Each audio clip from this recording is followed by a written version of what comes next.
مفتی طارق مسعود speeches کو subscribe کریں۔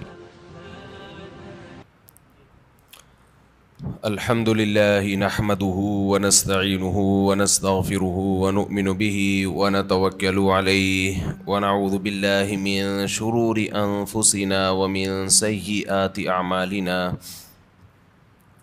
من يهده الله فلا مضل له ومن يضلل فلا هادي له ونشهد أن لا إله إلا الله وحده لا شريك له ونشهد أن محمدا عبده ورسوله صلى الله تعالى عليه وعلى آله وأصحابه وبارك وسلم تسليما كثيرا كثيرا أما بعد فأعوذ بالله من الشيطان الرجيم بسم الله الرحمن الرحيم يا أيها الذين آمنوا ادخلوا في السلم كافة ولا تتبعوا خطوات الشيطان إنه لكم عدو مبين وقال النبي صلى الله عليه وسلم اغتنم خمسا قبل خمس الحديث۔ رمضان المبارک کا مہینہ 2023 آنے والا ہے۔ 1400 سال پہلے قرآن کی یہ آیت نازل ہوئی، یا ایھا الذین آمنوا کتب علیکم الصیام کما کتب علی الذین من قبلکم لعلکم تتقون۔ اے ایمان والو، تم پر روزے فرض کیے گئے جیسا کہ تم سے پہلی امتوں پر فرض کیے گئے تھے تاکہ تمہارے اندر تقوی پیدا ہو جائے۔ یہ آیت نازل ہوئی اور صحابہ کرام نے رمضان کے روزے رکھنا شروع کیے۔ اس کے بعد جہاں جہاں مسلمان دنیا میں جاتے گئے، نمازوں کے ساتھ ساتھ رمضان کے روزے بھی اپنے ساتھ لیتے گئے، اور آج پوری دنیا میں جب رمضان شروع ہوتا ہے تو کروڑوں لوگ روزہ رکھتے ہیں۔ اس روزے میں جسمانی حکمتیں بھی اللہ نے رکھیں اور روحانی حکمتیں بھی اللہ تعالیٰ نے رکھیں۔ جسمانی حکمتیں، یہ جسم کی زکوٰۃ ہے، آپ کو اللہ تعالیٰ روزوں کی برکت سے صحت عطا کرتے ہیں، بہت ساری بیماریوں سے نجات مل جاتی ہے۔ اور روحانی برکتیں کیا ہیں؟ انسان کے لیے دنیا میں سب سے مرغوب چیز خوراک ہے۔ خواہشات کی 2 قسمیں ہوتی ہیں۔ ایک خواہشات وہ ہوتی ہیں جن کا آپ کی باڈی سے تعلق ہے، جو باڈی کی نیڈ ہیں۔ ایک خواہشات وہ ہوتی ہیں جو اوپر کی خواہشات ہیں، لگژری لائف، گاڑی، بنگلہ، اچھی ڈریسنگ،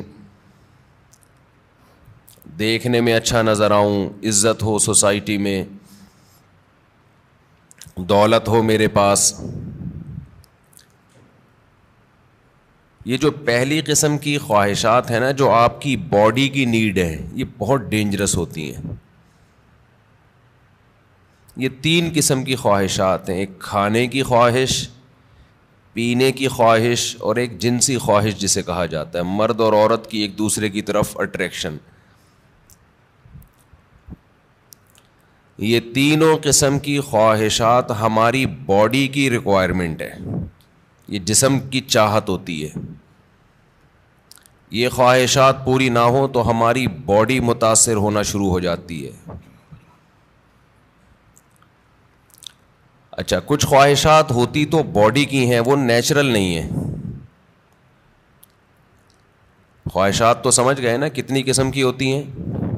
2 قسم کی نا، ایک باڈی کی ریکوائرمنٹ، باڈی کی نیڈ، اور ایک باڈی کی نیڈ نہیں ہے، یعنی جسم کا تقاضا نہیں ہے، بلکہ وہ ہماری جسم سے ہٹ کے خواہشات ہوتی ہیں.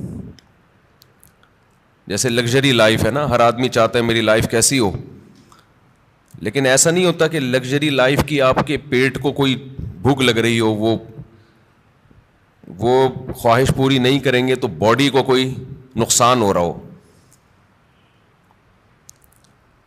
جو باڈی کی نیڈ ہے نا, جیسے کھانا پینا, یہ تو اگر نہیں کریں گے تو باڈی مسلسل تڑپتی رہے گی, مسلسل احتجاج کرتی رہے گی.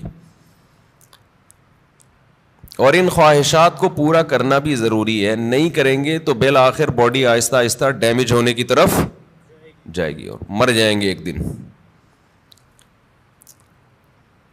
آپ کو اگر گدا نہیں ملتا سونے کے لیے, اچھا انہی باڈی کی خواہشات میں ایک نیند بھی ہے. ہم 4 قسم کی خواہشات شامل کر لیتے ہیں. نیند ہے, کھانا پینا, اور جس کو جنسی خواہش کہتے ہیں. یہ اتنی ڈینجرس ہوتی ہیں. جیسے نیند کی خواہش کو آپ دیکھ لو, اب گدے پہ سونا یہ باڈی کی نیڈ نہیں ہے, یہ کیا ہے, ایک لگژری لائف انسان گزارنا چاہتا ہے, اس کا تقاضا ہے کہ میرا گھر اچھا ہو, ایئر کنڈیشن روم ہو, اور ٹائلیں لگی ہوئی ہوں, اور فانوس لگے ہوئے ہوں. لیکن جب آپ کو نیند آئے گی تو جو گدے پہ سونے کے عادی ہیں ان کو فرش پہ نیند نہیں آئے گی. لیکن چونکہ نیند آپ کی باڈی کی نیڈ ہے, ایک وقت آئے گا کہ باڈی کہے گی میں نے سونا ہے, سونا ہے, سونا ہے, سونا ہے. آپ کہیں گے میرے پاس سونے کے لیے گدا نہیں ہے, نہیں سو سکتا, نہیں سو سکتا, نہیں سو سکتا. بالآخر پھڈا ہوتے ہوتے جو باڈی کی نیڈ ہے نا وہ غالب آ جائے گی. لگژری جو آپ کی ایک چاہت ہے اس پہ باڈی غالب آ جائے گی آپ کی, اور آپ کانٹوں پہ بھی سو جاؤ گے. جس کو نیند نہ آتی ہو نا اس کو جاگنے دو, بول تو نہیں سوئے گا, دیکھو اس کا باپ بھی سوئے گا پھر. کیونکہ یہ خواہشات دماغ پر مسلط ہو جاتی ہیں, کیونکہ ضرورت ہے, نہیں تو مرے گا. نہیں سوئے گا تو کیا ہوگا, ایک ہفتہ کھائے پیے بغیر انسان زندہ رہ سکتا ہے, میڈیکل سائنس کہتی ہے. 1 ہفتہ سوئے بغیر زندہ نہیں رہ سکتا. اس لیے یہ اللہ مسلط کر دیتے ہیں کہ تیرا باپ بھی سوئے گا. تبھی آپ نے دیکھا ہوگا ڈرائیونگ کے دوران ڈرائیور سو جاتا ہے, حالانکہ اس کا سونے کا بالکل موڈ نہیں ہوتا, اور ایسا سوتا ہے کہ اپنے ساتھ سارے پیسنجر کو بھی ہمیشہ کے لیے سلا دیتا ہے. تو یہ چیزیں اللہ نے مسلط کی ہوئی, بھائی یہ تمہاری خواہش پہ نہیں ہے.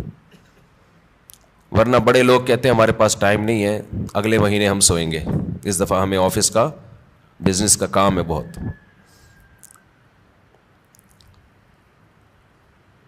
تو یہ جو جسمانی خواہشات ہیں نا, جسمانی خواہشات, ان سے ہاتھ کھینچنا آسان کام نہیں ہے, کیونکہ باڈی کو ضرورت ہے. تو باڈی ہماری مسلسل ڈسٹرب ہوتی رہتی ہے.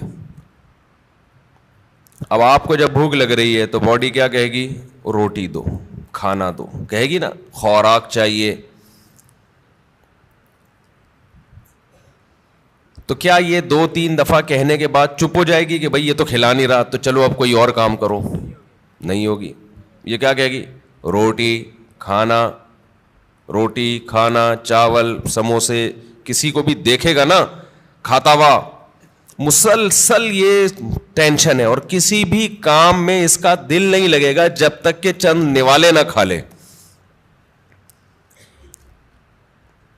پیاس بھی ایسی چیز ہے, جب آپ کو پانی کی خواہش ہوتی ہے تو باڈی مسلسل پانی مانگتی رہتی, آپ کا دل ہی نہیں لگے گا کسی کام میں, دل جمعی سے کام نہیں کر پاؤ گے آپ, مسلسل پانی پانی, باڈی کو ضرورت ہے. اور یاد رکھو جب ضرورت ہو باڈی خود بتاتی ہے, اس کے لیے ڈاکٹروں سے مشورہ نہیں لیا کرو کہ میں کتنے گلاس پانی پیا کروں. یہ چیزیں اللہ نے انسان کی باڈی میں انسٹال کر دی ہیں, اس میں میڈیکل سائنس کو زیادہ فری مت کرایا کرو. کھا بھی لیں پی بھی رہے ہیں, ڈاکٹر صاحب سے پوچھیں کتنے گلاس پیوں, جتنے کی چاہت ہے وہ باڈی خود بتا دے گی. ہاں اگر باڈی صحت مند ہے اور کوئی الٹے سیدھے کام نہیں کر رہے.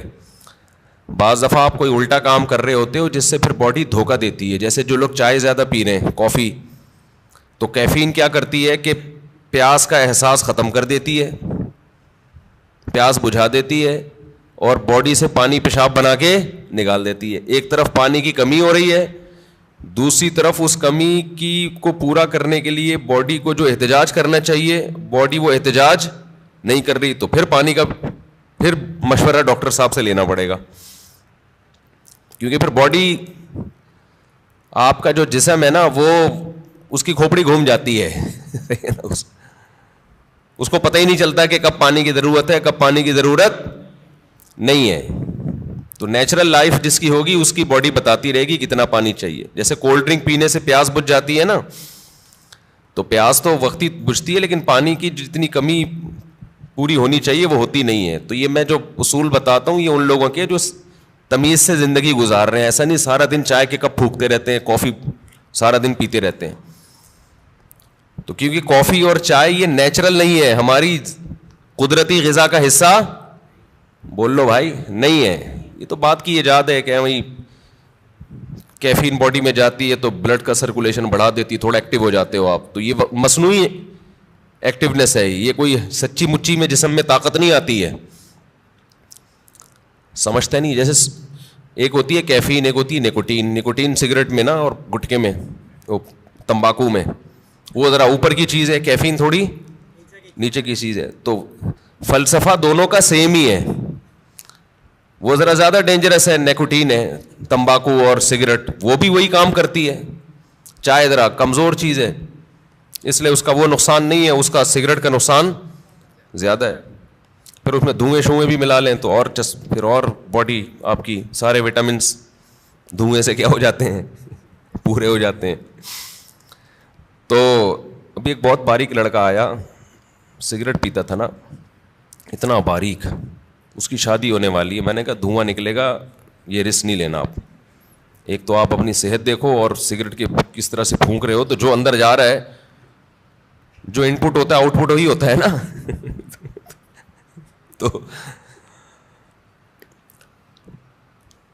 تو یہ جو ہے نا, یہ جو باڈی کی ریکوائرمنٹ نشہ ہے, نشہ یہ بن جاتا ہے, یہ اللہ نے بنایا نہیں ہے. یہ اس سے بھی زیادہ خطرناک ہے روٹی پانی سے. یعنی اس کو برداشت کرنا بہت ہی مشکل ہے. اللہ میاں نے تو آپ کو وہ چیزوں کی چاہتیں رکھی تھیں جو جس کی آپ کی باڈی کو ضرورت ہے. روٹی کی ضرورت رکھی, پانی کی چاہت رکھی اللہ تعالیٰ نے, اور جو اللہ نے خواہشات رکھی ہیں جو نیچرل ہیں.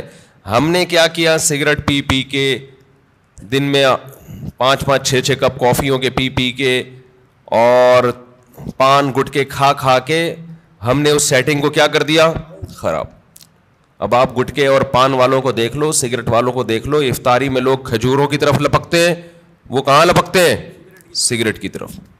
وہ تو کھجور ایک سنت پوری کرنے کے لیے کھا لیتے ہیں, اس کے بعد پھر سٹے لگا رہے ہوتے ہیں بیٹھ. کتنی بڑی نحوست ہے یار, ہے یا نہیں ہے؟ کیسا اپنے ہاتھوں سے اپنے آپ کو برباد کر رہے ہو. اللہ کا کتنا بڑا فضل ہے, ہمارے ماں باپ نے ہمیں سگریٹ پان گٹکے سے ہمیشہ بچایا. ہمارے ماں باپ کا بہت بڑا احسان ہے. اللہ ان کی قبروں کو نور سے بھر دے, ان کی پر اللہ بہت رحمت نازل کرے. بڑا کردار ہوتا ہے والدین کا اس میں. بالکل بچوں کو قریب نہ جانے دو. ہم تو ایک دفعہ, مجھے یاد ہے میں نے ایک دفعہ سگریٹ پی تھی چھپ کے, وہ بھی ایسے کہ ہمارے ایک رشتے کے تایا لگتے تھے, وہ پیتے تھے, رشتے کے تایا, دور کے تایا. انہوں نے پھینکی تو ہمیں شوق تھا تھوڑی تحقیقات کا کہ یار یہ کیا ہے, اس میں اتنا شوق سے یہ صبح شام سٹے لگاتے ہیں.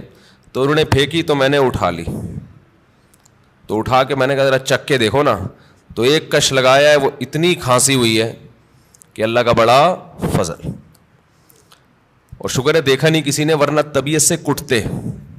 طبیعت سے کیا ہوتا, کوئی گھر میں دیکھ لیتا تو کٹ جاتے طبیعت سے. تو جو بات ہے میں اس کی طرف آتا ہوں. تو جو سگریٹ ہے اور یہ سب چیزیں تو انسان خود عادی بنا لیتا ہے نا. تو یہ میرا آج کا ٹاپک نہیں ہے, یہ تو اپنے ہاتھوں اپنے آپ کو آپ جہنم کی آگ میں ڈال رہے ہو, ایک عذاب میں ڈال دیا آپ نے اپنے آپ کو. اچھا ایک بات خوب سمجھ لو, بات چل نکلی ہے, یہ جو سگریٹ والے, گٹکے والے اور بہت زیادہ جو کافی پیتے ہیں, چائے پیتے ہیں, بہت زیادہ کیفین کی لت پڑ گئی ہے ان کو, یہ لوگ اکثر ایک بات یہ کہتے ہیں کہ اس سے ذہن فریش ہو جاتا ہے. یہ خوب سمجھ لو, کوئی بھی نشے کی چیز, نشے سے میری مراد یہ نہیں ہے جو شراب کا نشہ ہوتا ہے, نشے سے مراد جس کی بھی لت پڑ جائے. تو جو کیفین ہے, کافی, یہ جو نیکوٹین ہے, ان میں یہ ذہن میں رکھو کہ جتنی کوانٹٹی آپ لے رہے ہو نا فریش ہونے کے لیے, تھوڑے دن میں اس کے عادی ہو جاتے ہو, سمجھتے ہو, پھر آپ کو اس کی مقدار بڑھانی پڑتی ہے, جبکہ روٹی اور پانی میں ایسا نہیں ہے. جتنی روٹی سے پیٹ بھر رہا ہے نا, اگر خام خام میں زبردستی زیادہ ٹھوس ٹھوس کی عادت نہیں بناؤ گے تو مزید کی عادت نہیں پڑتی, بلکہ کم کی عادت پہ لاؤ گے تو کم, زیادہ پہ لاؤ گے تو زیادہ. جبکہ یہ جتنی چیزیں جو نیچرل نہیں ہے, جو ہماری باڈی کی نیڈ نہیں ہے, ان کو جب آپ لو گے تو جتنے کپ میں آج فریش ہو رہے ہو نا, کل اس سے تعداد بڑھانی پڑے گی. شرابی کو دیکھ لو نا, شروع میں ایک گھونٹ میں بہک جاتا ہے اور بڑا مزہ آتا ہے اس کو, اس کے بعد پورے کریٹ کے کریٹ پی جاتا ہے, لیکن اس کو وہ نشہ نہیں آتا جو پہلے دن ایک گھونٹ میں آیا تھا اس کو. تو یہ خود ایک عذاب ہے کہ آپ سمجھ رہے ہو فریش ہو رہا ہوں, بھائی آپ فریش نہیں ہو رہے, اس سے آپ کا دماغ تازہ نہیں ہو رہا, دماغ کو اس کی عادت پڑ رہی ہے, اب اس کو مزید چاہیے. تو بالآخر ایک نہ ایک وقت جا کے بریک لگانی پڑتی ہے آپ کو. تو پہلے ہی نہیں لگا لو, اچھا ہے, کیا خیال ہے, شروع میں ہی چھوڑ دو ان چیزوں کو یار. تو یہ جو ہماری باڈی کی نیڈ ہے نا, کھانا پینا اور یہ جو خواہشات ہیں, جو یہ ان کا برداشت کرنا یہ بہت مشکل ہے. اور رمضان میں اللہ انہی 3 چیزوں پہ پابندی لگا دیتے ہیں. ویسے تو 4 چیزیں ہیں نا جو بہت زیادہ انسان کو, جس کی خواہش سونا اور جنسی خواہشات اور کھانا اور پینا, تو ان میں سے 3 اللہ تعالیٰ روزے کی حالت میں کیا کر دیتے ہیں, پابندی لگا دیتے. کھانا پینا اور جنسی خواہش آپ پوری نہیں کر سکتے. سونے پر اللہ پابندی نہیں لگاتے, یہ اللہ کی رحمت ہے. اللہ چاہتے تو رمضان میں سونے پر بھی پابندی لگا دیتے, لیکن ما جعل علیکم فی الدین من حرج, قرآن کہتا ہے ہم نے دین میں تنگی نہیں رکھی. ایسا دین بنایا جو ہر دور میں ہر انسان کے لیے سوٹیبل ہو, اس کے لیے اس پر عمل کرنا ممکن. نیند کا سیٹ اپ, اس میں زیادہ پریشانی ہو جاتی اور عین ممکن ہے صحت کو نقصان ہونا بھی شروع ہو جاتا. تو رمضان کا مقصد لوگوں کی صحتوں کو نقصان پہنچانا نہیں ہے, لوگوں میں خواہشات پہ کنٹرول کرنے کا جذبہ پیدا کرنا ہے. اور ویسے بھی حکمت کی بات کیا ہے کہ اللہ اگر نیند پہ پابندی لگا دیتے نا, نیند پہ, تو کیا ہوتا, لوگ مغرب کے بعد سوتے وہ فجر میں اٹھتے, کیا خیال ہے, تو نیند ڈبل کر رہے ہوتے, اس کا کوئی فائدہ نہیں تھا. یعنی نیند ایسی چیز ہے نا جب آپ پہ مسلط ہوتی ہے تو آپ کے لیے اس کو روکنا ممکن نہیں رہتا. اب دن کے ٹائم میں نیند آتی, آپ لازماً آنکھ لگ رہی ہوتی ہے آپ کی, کہیں بھی بیٹھے ہوتے آنکھ لگ جاتی ہے آپ کی. یا پھر لوگ کیا کرتے, اتنی لمبی لمبی راتوں کو نیند لے لیتے, تو جو مقصد ہے وہ حاصل نہیں ہوتا. کھانے میں بھی ایسا ہی کرتے ہیں لوگ. بھائی انہوں نے کہا کہ بھائی صبح صادق سے لے کے مغرب تک کھانے پر پابندی ہے, تو مغرب سے کھانا شروع کرو, سحری تک نان اسٹاپ, اور کھاتے ہیں الحمدللہ. پاکستانی قوم غربت مہنگائی میں بھی دبا کے پھوڑنا پھاڑنا لگا ہوا ہے. لیکن آپ جتنی بھی اسپیڈ سے جتنا بھی کھا لیں, اس کے بعد بھی بہرحال چند گھنٹوں کے بعد آپ کا معدہ خالی ہوتا ہے. تو یہ صبح صادق سے لے کے غروب آفتاب تک اتنا ٹائم ہوتا ہے کہ نان اسٹاپ آپ ساری رات بھی پھوڑتے پھاڑتے رہیں, پھر بھی 5-6 گھنٹے بعد, سحری کے 6, 7, 8, 10 گھنٹے بعد معدہ کیا ہو جائے گا, خالی, اور وہ ٹینشن ہوگی. نہیں یاری بات سمجھ میں میرا خیال. تو اللہ میاں نے ہم سے نا یہ قربانی دلوائی ہے رمضان میں کہ تھوڑا منہ کو کیا کرو, کنٹرول. سب سے بڑا مسئلہ ہم نے علماء سے سنا ہے کہ جس آدمی کا اپنے منہ پہ کنٹرول نہیں ہے, باقی کسی خواہش پہ وہ کنٹرول نہیں کر سکتا. اور یہ بالکل درست بات ہے. دیکھو دنیا میں 2 قسم کے فلسفے ہیں. اس پر تو غیر مسلم اور مسلم سب کا اتفاق ہے کہ انسانیت کو کامیابی کی طرف لے جانا چاہیے, ہے یا نہیں؟ بھائی امریکہ بھی یہی بات کرتا ہے, انسان کو کس طرف لے کے جاؤ, کامیابی. جاپان والے بھی کہتے ہیں بھائی ایک سکسیسفل نیشن بننا چاہیے ہمیں, کامیاب بننا چاہیے ہمیں, اور اسلام بھی یہی کہتا ہے. لیکن غیر مسلموں کے ہاں کامیابی نام ہے خواہشات کے پورا ہونے کا. آپ کی تمام خواہشات پوری ہو رہی ہیں تو آپ ایک کامیاب انسان ہیں. سمجھتے ہو کہ نہیں سمجھتے ہو؟ اگر آپ کی ہر خواہش پوری ہو رہی ہے تو آپ کیا ہیں؟ کامیاب. لیکن اسلام کیا کرتا ہے؟ آپ کی جگہ جگہ خواہشات پہ پابندیاں لگا رہا ہوتا ہے. جگہ جگہ آپ کی خواہشات پہ کیا لگاتا ہے؟ پابندیاں. یہ نہیں کرنا, یہ نہیں کرنا, یہ لیگل ہے, یہ انلیگل ہے. بہت ساری اور بڑی خطرناک قسم کی پابندیاں بھی لگا دیتا ہے اسلام, جس کا غیر مسلم تصور ہی نہیں کر سکتے کہ ان سے بچے ہم. آپ اپنی مرضی سے سو سکتے ہو اسلام میں؟ عشاء سے پہلے سو سکتے ہو؟ بولو نا, یوں کر دیا کرو تھوڑا پتہ تو چلے. نہیں سو سکتے. فجر سے پہلے اٹھنا ضروری ہے یا نہیں ہے؟ اب ایک آدمی کہہ رہا ہے یار میں سو رہا ہوں لمبا, بس 11 بجے اٹھوں گا. نہیں بھائی, آپ کو اسلام پابندی لگائے گا کہ آپ کو اپنی مرضی سے سونے کی اجازت نہیں, اٹھنا پڑے گا. سردی ہے, وضو کا دل نہیں کر رہا, یخ ٹھنڈا پانی ہے, اسلام کیا کہے گا؟ غیر مسلم کیا کہے گا؟ بھائی نہیں اٹھو, یا اٹھ گئے ہو تو ہاتھ منہ مت دھو. لیکن اسلام آپ پہ پابندی لگائے گا, آپ کو ہاتھ منہ دھونے پڑیں گے چاہے ٹھنڈ لگے یا نہ لگے. بلکہ سردیوں میں وضو کرنے میں حدیث میں آتا ہے بہت زیادہ ثواب ہے. ایسے گناہ جھڑتے ہیں جیسے درختوں کے پتے جھڑتے ہیں سردیوں میں. پھر اسلام آپ پہ پابندی لگاتا ہے حلال حرام کی پابندیاں. نظر بھی اٹھا کے دیکھنے نہیں دیتا کسی انٹی کو. کتنی سخت پابندی ہے یہ نہیں ہے. گورا سوچ سکتا ہے اس پابندی, وہ تو نائٹ کلب میں جاتے ہیں, شراب پیتے ہیں, اور اسلام کہہ رہا ہے کہ نائٹ کلب جا کے زنا کرنا تو بہت ہی بڑا جرم ہے. لا تقربوا الزنا, قریب بھی نہیں پھٹکنا. کوئی انٹی جا رہی ہیں اس نیت سے دیکھ لوں کہ یار کیسی ہیں, یہ بھی آپ کے لیے کیا ہے؟ Not allowed. اچھا, جو غیر مسلم لوگ ہیں ان کیا ہے کہ انسان کی ہر خواہش پوری ہو. وہ سمجھتے ہیں کہ یہ کامیابی ہے. حقیقت پتہ ہے کیا ہے؟ جس کی ہر خواہش پوری ہوتی ہے وہ ڈپریشن کا مریض بنتا ہے. یہ بات خوب اچھی طرح کھوپڑی میں بٹھا لو. جس کی ہر خواہش پوری ہوگی وہ کیا ہوگا؟ وہ اسٹریس اور ڈپریشن میں جائے گا. وجہ اس کی ہے کہ آپ کی ہر خواہش پوری ہو سکتی نہیں ہے. اگر ہو رہی ہے نا تو اس کا نتیجہ نکلے گا کہ آپ میں خواہشات پہ کنٹرول کرنے کی طاقت ختم. ایک اسٹیپ ایسا آتا ہے جہاں کوئی نہ کوئی خواہش آپ کو قربان کرنی پڑتی ہے. دنیا میں کوئی شخص فرعون بھی ایسا نہیں گزرا کہ اس کی ہر خواہش دنیا میں پوری ہوئی ہو. ساری پوری ہو رہی تھی, موسیٰ علیہ السلام آ گئے, ایک دم دماغ کھٹکا نا اس کا, یہ کیا ہو گیا بھائی؟ یہ تو ہوتا ہے.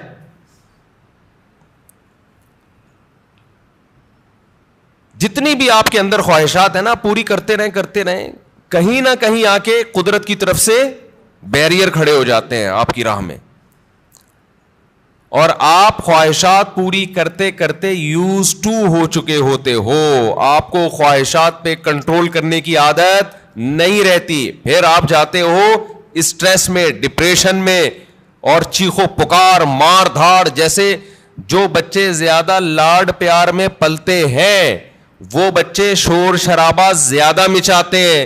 جن بچوں پہ ماں باپ کا کنٹرول ہوتا ہے کہ کچھ خواہشات پوری کر دیں, کچھ پوری نہیں کی, وہ بچے بھی کنٹرولڈ ہوتے ہیں. یقین نہ آئے تو جا کے مشاہدہ کر لو. میں نے بہت سے بچے ضدی دیکھے, چیزیں اٹھا کے پھینک رہے, کوئی بات نہیں مانتے. وجہ اس کی ہے کہ ماں باپ ان کی ہر بات مانتے ہیں. نہیں آ رہی سمجھ میں؟ پتہ نہیں آپ لوگ لاڈلے بچے ہیں اپنے ماں باپ کے یا لاڈلے نہیں ہیں, تو یہ تو اللہ ہی جانتا ہے. لیکن ہم نے ایسے بچے مارکیٹ میں دیکھے, ہر خواہش پوری ہو رہی ہے, بچہ چڑچڑا ہو گیا. اچھا, جس بچے کے ساتھ اس کا کوئی بہن بھائی نہ ہو وہ بھی چڑچڑے ہو جاتے ہیں. اس کی وجہ یہ کہ بہت زیادہ لاڈ پیار اس اکلوتے کو مل جاتا ہے. کیا ہوتا ہے؟ اکلوتے. دوسرا مارکیٹ میں قریب العمر ہوتے نہیں ہیں 2-4, تو ماں باپ کی ساری لاڈ کا اور پیار کا مرکز یہ اکلوتا, اس کی ہر خواہش پوری. آپ میں سے کوئی اکلوتا ہو تو پیش کی معذرت. نتیجہ کیا نکلتا ہے؟ اس کی طبیعت میں چڑچڑاپن پیدا ہونا شروع, مار دھاڑ. وہ سوسائٹی میں بسا اوقات ایک کامیاب انسان بن کے سروائیو نہیں کر پاتا. اچھا, ہمارے ایک ریلیٹیو کے یہاں نا ایک بچہ ہوا, پھر ان کے یہاں فوراً دوسرا ہو گیا اگلے سال. رپورٹ دیکھیں, رپورٹ. ہوا یہ ہے کہ جب فوراً دوسرا آ گیا 1-2 سال کے بعد مارکیٹ میں, تو جو پہلا والا تھا نا, اب اس کو تھوڑی سی جیلسی بچوں میں ہوتی ہے کہ دوسرے کو پیار کرو تو اس کو غصہ آ رہا ہے کہ اس کو کیوں پیار کر رہے ہو. بچے کرتے ہیں ایسے, آپ نے دیکھا ہوگا. تو لوگ کہہ رہے ہیں کہ یار یہ جو ان کے ریلیٹیو ہے نا, کہنے لگے کہ یہ غلط ہوا, پہلے والے کے ساتھ ظلم ہوا ہے. ابھی اس کی عمر تھی, اس کو محبتیں ملتی, توجہ کا مرکز بنتا. مارکیٹ میں دوسرا آ گیا, جو محبت پوری اس کو ملنی چاہیے تھی وہ ڈیوائڈ ہو کے آدھی کہاں جا رہی ہے, تو یہ پہلے والے کے ساتھ ظلم ہے. سمجھتے ہو بات کو؟ تو بھائی یہ پہلے والے کے ساتھ ظلم نہیں ہے, اس کی ٹریننگ کا حصہ ہے کہ تو دنیا میں اکیلا باپ نہیں ہے, تمہارے بہن بھائی بھی ہوں گے. ابھی سے اس کے اندر برداشت پیدا ہو رہی ہے. حقیقت ہے, اس کے دل میں ایک جذبات ہوتے ہیں حسد کے. بچوں میں ہوتا ہے, بہت زیادہ جیلسی ہوتی ہے بچوں میں. ایک کو کچھ دو نا تو دوسرے کو ضرورت نہیں بھی ہو, صرف اس کو تپانے کے لیے مانگتا ہے کہ مجھے کیوں نہیں دیا. تو یہ جو برداشت اس میں پیدا ہوگی نا, جب ماں باپ دوسرے کو پیار کر رہے ہیں اور اس کو غصہ آ رہا ہے, یہی غصہ قدرت چاہتی ہے کہ آئے تاکہ اس میں کنٹرول پیدا ہو. یہ نہیں ہوتا نا تو یہ بڑے ہو کر عذاب بنتا ہے. پھر بڑے ہو کر پھر کیا ہوتا ہے کہ یہ کیوں آ گیا دنیا میں, میرے باپ کی وراثت جو مجھے ملنی تھی اس کو کیوں مل رہی ہے, یہ اس میں شریک کیوں ہو رہا ہے. پھر یہ یہاں تک جاتا ہے معاملہ. شروع میں یہ مسئلہ کیا کر دو, ختم کر دو کہ بیٹا اس گھر میں اور بھی ہیں, اور ممکن ہے مفتی صاحب کے بھی میں بیانات سننا شروع کیے تو اسپیڈ اور بھی بڑھ سکتی ہے ہماری, عین ممکن ہے. اگلے سال نیا ماڈل بھی آ سکتا ہے. تو اب یہ جلتے ہی رہو بیٹھ کے, یار اسی کو قبول کرو. اور پھر ایک اہم بات یہ کہ بچہ ماں باپ کی توجہ کے لیے بہن بھائی کو وقتی طور پہ برداشت نہیں کرتا, لیکن اللہ نے ایک ایسا بچے میں ایک سافٹ ویئر ڈالا ہوا ہے کہ وہ اپنے بہن بھائیوں سے محبت بھی ٹوٹ کے کرتا ہے.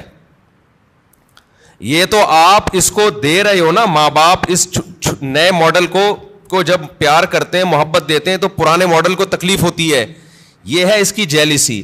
لیکن آپ ذرا کوئی تھرڈ پرسن اس نئے ماڈل کو ہاتھ اٹھا کے دیکھے, پرانا ماڈل آڑ بن کے کھڑا ہو جائے گا کہ میرا بھائی ہے, میری بہن ہے, تو کون ہوتا ہے ہاتھ اٹھانے والا.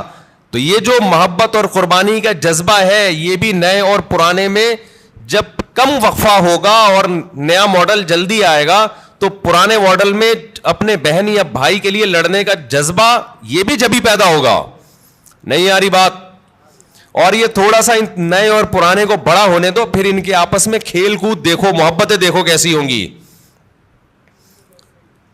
تو یہ جو فضول قسم کے لبرل لوگوں کی فضول باتیں ہیں نا کہ ابھی تو پرانے والے کو ٹائم زیادہ چاہیے تھا, ایکچولی نیا والا آ گیا مارکیٹ میں, تو ایکچولی یہ ٹوپی ڈرامے یہ کسی اور کو گنتیاں سکھانا جا کے ساری نیچرل لائف کا بیڑا غرق کر دیا. بچے کو اپنے جیسا بچہ چاہیے بھائی کھیلنے کودنے کے لیے, اس کو ماں باپ سے زیادہ ضرورت بہن بھائیوں کی ہے. ماں باپ تو صرف کیئر کرتے ہیں کہ کیا کر رہا ہے, خراب تو نہیں ہو رہا, سٹے تو نہیں لگا رہا, ایسا تو نہیں تایا نے سگریٹ پھینکی اٹھا کے پی رہا ہے. ماں باپ کا کام صرف یہ نگرانی کرنا ہے. باقی تو اس کو جو اس کی جو انٹرٹینمنٹ والی لائف ہے, جو اس کو انٹرٹین کرے گی وہ تو بہن بھائی کریں گے.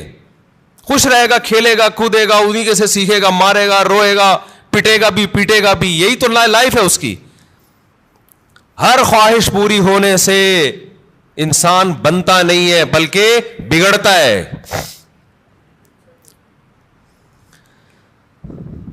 بچوں کی سیلف رسپیکٹ, ہم بھی اس کے قائل نہیں ہے کہ بچوں کو مارا پیٹا جائے, ماں باپ بگاڑ دیتے ہیں مار پیٹ کے, لیکن یہ جو سیلف رسپیکٹ اور یہ ابھی اس کو بڑا ہونے دو میرے بھائی, ابھی چھوٹا ہے, ابھی اس کو تربیت کی ضرورت زیادہ ہے. اس کو بدتمیزی مت کرنے دو بڑوں کے ساتھ. اس کو بتاؤ تم چھوٹے ہو ابھی بیٹا, تم ہمارے باپ باپ ہم ہی ہیں. محبت ملے گی آپ کو, لیکن ہمارے باپ بننے کی کوشش مت کرنا. جو گھر میں پکے گا تیرا باپ بھی وہی کھائے گا. وہ میرا بیان مشہور ہوا تھا نا, پاٹھا کھا لو پاٹھا. بچوں سے مائیں پوچھتی ہے نا, بیٹا پاٹھا کھا لو, نہیں پاٹھا نہیں کھاؤں گا. اچھا چلو ڈبل روٹی کھا لو, نہیں ڈبل روٹی نہیں کھاؤں گا. اچھا چلو اس پہ یہ جیم لگا دوں, نہیں جیم کیوں لگایا. یہ وہ پورا بڑا زبردست میم چلی تھی وہ.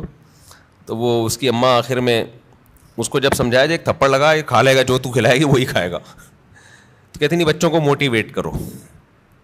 اس میں نے کہا تھا موٹی تو اپنا تو ویٹ کر پہلے,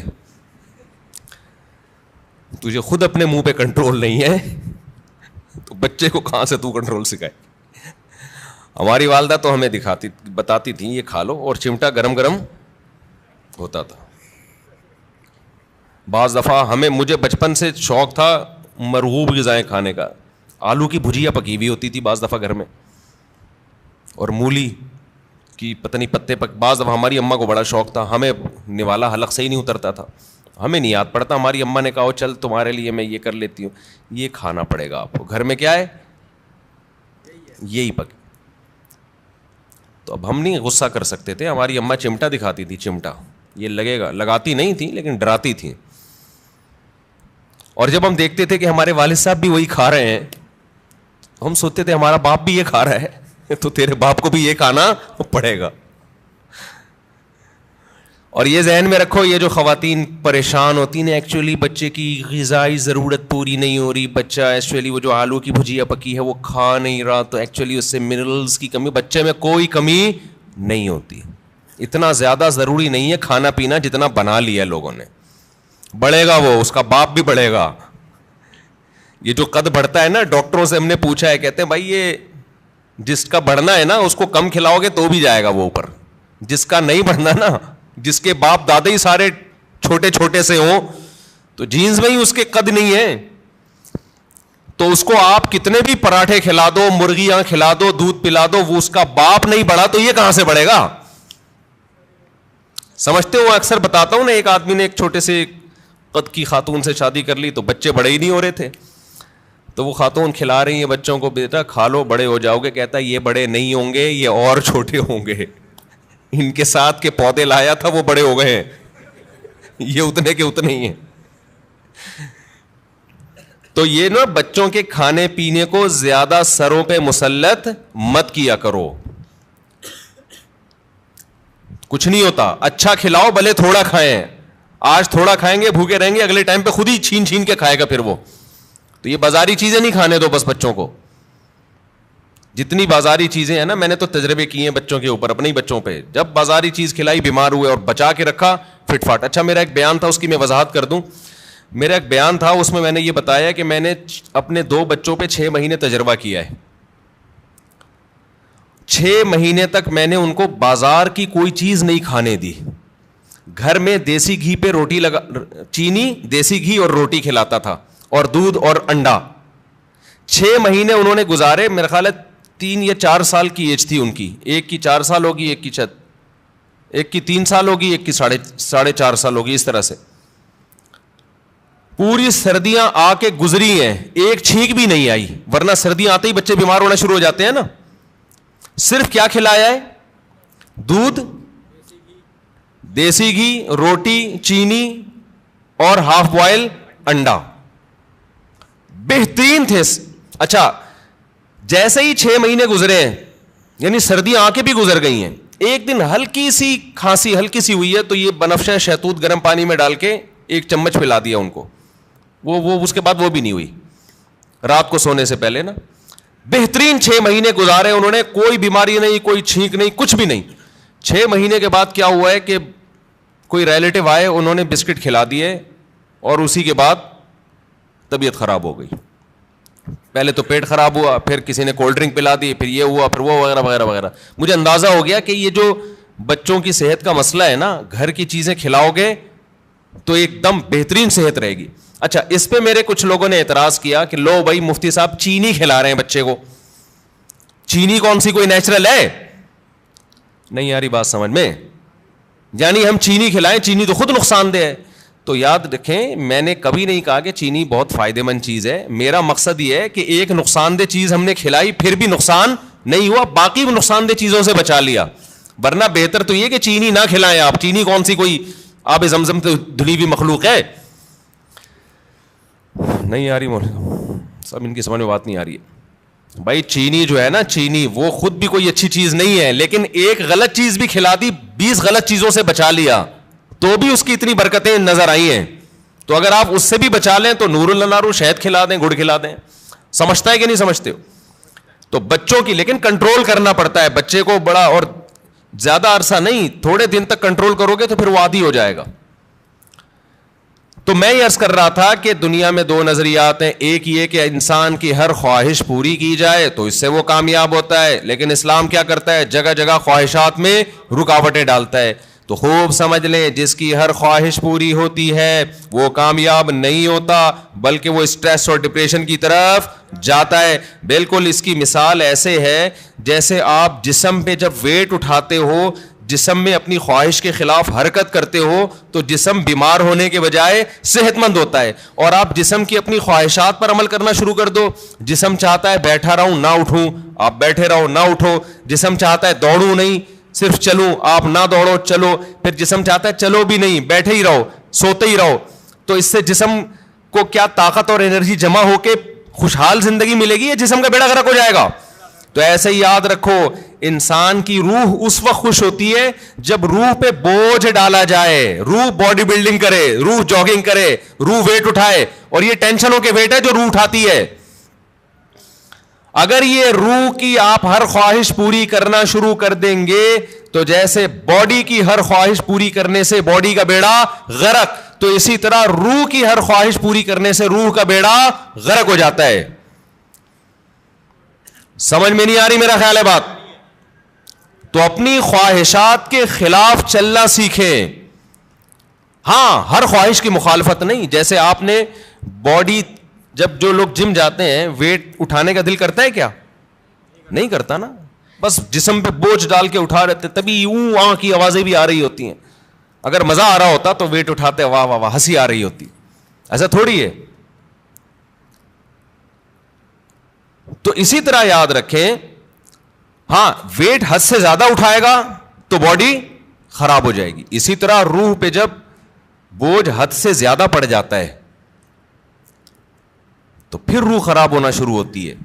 لیکن یہ اللہ کی رحمت ہے کہ اس نے ہماری روح پہ حد سے زیادہ بوجھ ڈالا ہی نہیں ہے. اگر اللہ کہہ دیتا 24 گھنٹے کے روزے رکھو پورے رمضان, اور سحری میں صرف 10 منٹ کھانے کی اجازت ہے, 23 گھنٹے 50 منٹ بھوکے رہنا ہے, 10 منٹ کیا کرنا ہے, کھانا کھانا ہے, تو شاید یہ ہماری طاقت سے زیادہ بوجھ ہم پہ ڈال دیا جاتا. مرتے پھر بھی نہیں, اتنی جلدی مرتا نہیں ہے آدمی بھوک سے, یاد رکھو. لیکن یہ ممکن ہے کہ ہم پہ ہوتا نہیں ہم سے. ما جعل علیکم فی الدین من حرج, اللہ کہتے ہیں اعتدال سے بوجھ ڈالا ہے. اللہ کہہ دیتا 50 نمازیں پڑھو تو پڑھنی پڑتی کہ نہیں پڑھنی پڑتی؟ کتنی ٹینشن والا کام ہو جاتا بھائی, کتنی ٹینشن والا کام. اللہ میاں نے 5 رکھی, اور وہ بھی دن کے 2 کناروں پر رکھ دی 2 نمازیں, اور صرف عصر اور مغرب ایسی ہیں جو جلدی جلدی آتی ہیں, ورنہ بڑا فاصلہ ہے ان 2 نمازوں کے درمیان.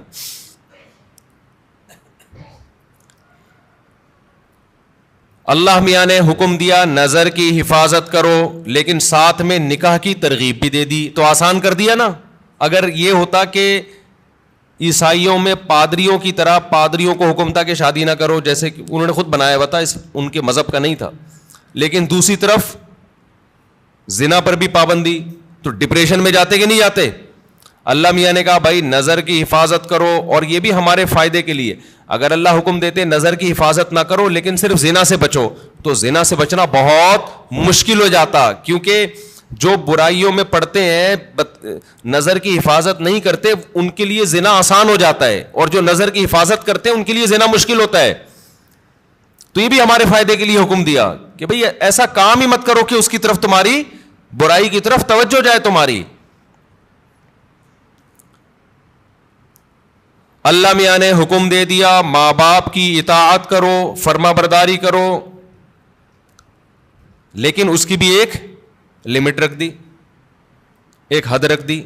یعنی کوئی ایسا حکم نہیں ہے جو ایسا بوجھ ہم پہ ڈالا جا رہا ہو جو ہمارے بس میں ہو ہی نہیں. سود کو حرام قرار دے دیا, لیکن مزاربت اور شرکت کو جائز قرار دے دیا. آپ کسی کو لون دے کے متعین نفع لیتے ہو کہ 1 لاکھ پہ 2,000 روپے 5,000 حرام ہے, لیکن ایسا نہیں کہ پابندی لگا دی. اللہ نے کہا یہی 1 لاکھ روپے دو, جو پروفٹ ہوگا اس میں شرکت کر لو. سمجھ میں آ رہی ہے بات؟ جو پروفٹ ہوگا اس میں کیا کر لو بھائی, تجھے جتنا پروفٹ ہوگا اس میں اتنے فیصد میرا. اب وہ گھننا بن کے پروفٹ بتانا پڑے گا اس کو. اور جو سرمایہ دار لوگ ہیں نا وہ پروفٹ بتانا نہیں چاہتے, وہ کہتے ہیں ہم آپ کے 1 کروڑ سے جتنا بھی اٹھائیں آپ کو اتنا ملے گا بس. اسلام کہتا ہے نہیں بھائی, پیسہ اس کا لگ رہا ہے تو اس کو بتاؤ تو صحیح کتنا کما رہا ہے تو. ابے 1% بھی دو گے نا آپ. دیکھو آپ نے زید کو 1 کروڑ روپے دیے, زید کو کہا تو 1 کروڑ سے جتنا بھی کمائے گا نا بے شک مجھے 1% دے دے, لیکن پرسنٹیج ہونی چاہیے 1%. اس کا فائدہ کیا ہوگا؟ وہ 1 کروڑ پہ آپ کو 1 لاکھ دے گا نا, آپ کو فوراً پتہ چل جائے گا وہ کمبخت 99 لاکھ کما رہا ہے. سمجھ میں آ رہی ہے بات؟ سود خور یہ وہ اپنا پروفٹ بتانا نہیں چاہتا. 1% بھی دے گا نا آپ کو یہ تو پتا چل جائے گا نا, جب 1% 1 لاکھ ہے تو اس کا مطلب باقی 99 کتنا ہے؟ وہ 99 لاکھ ہے. اس کا مطلب یہ گھننا میرے 1 کروڑ سے 99 لاکھ کما رہا ہے اور مجھے کتنا دے رہا ہے؟ 1 لاکھ. لیکن اگر سودی نظام ہوگا, آپ نے زید کو 1 کروڑ روپے دیے, آپ نے کہا مجھے ہر مہینے 1 لاکھ دے دینا, تو کتنا کما رہا ہے مجھے اس سے غرض نہیں ہے. وہ 1 لاکھ روپے لا کے دے گا, آپ گلے ملیں گے, شکریہ ادا کریں گے, کتنا نیک آدمی مجھے 1 لاکھ روپے دے رہا ہے. اور وہ بھی روتے ہوئے دے گا, یار کاروبار کا تو بیڑا ہی غرق ہو گیا, لیکن میں تجھ سے وعدہ کیا 1 لاکھ لے لے. آپ کا دل چاہے گا اس غریب کو 2 کروڑ اور دے دوں میں. الو بناتا رہے گا, آپ کو بے وقوف بناتا رہے گا. لیکن اگر پرسنٹیج کے حساب سے ہوگا تو آپ نے جب زید کو 1 کروڑ دیے, آپ لوگ کو سمجھ میں ہی نہیں آ رہا, تو بزنس کہاں سے کرو گے جو تمہاری سمجھ میں اتنی باتیں نہیں آ رہی. مجھے لگ رہا ہے آپ کے چہروں سے کہ جو میں کہہ رہا ہوں اوپر سے گزر رہا ہے آپ کے. زید کو آپ نے 1 کروڑ روپے دیے, آپ نے کہا مجھے جتنا پروفٹ ہوگا اس میں 1% چاہیے. وہ 1 لاکھ روپے لے کر آیا,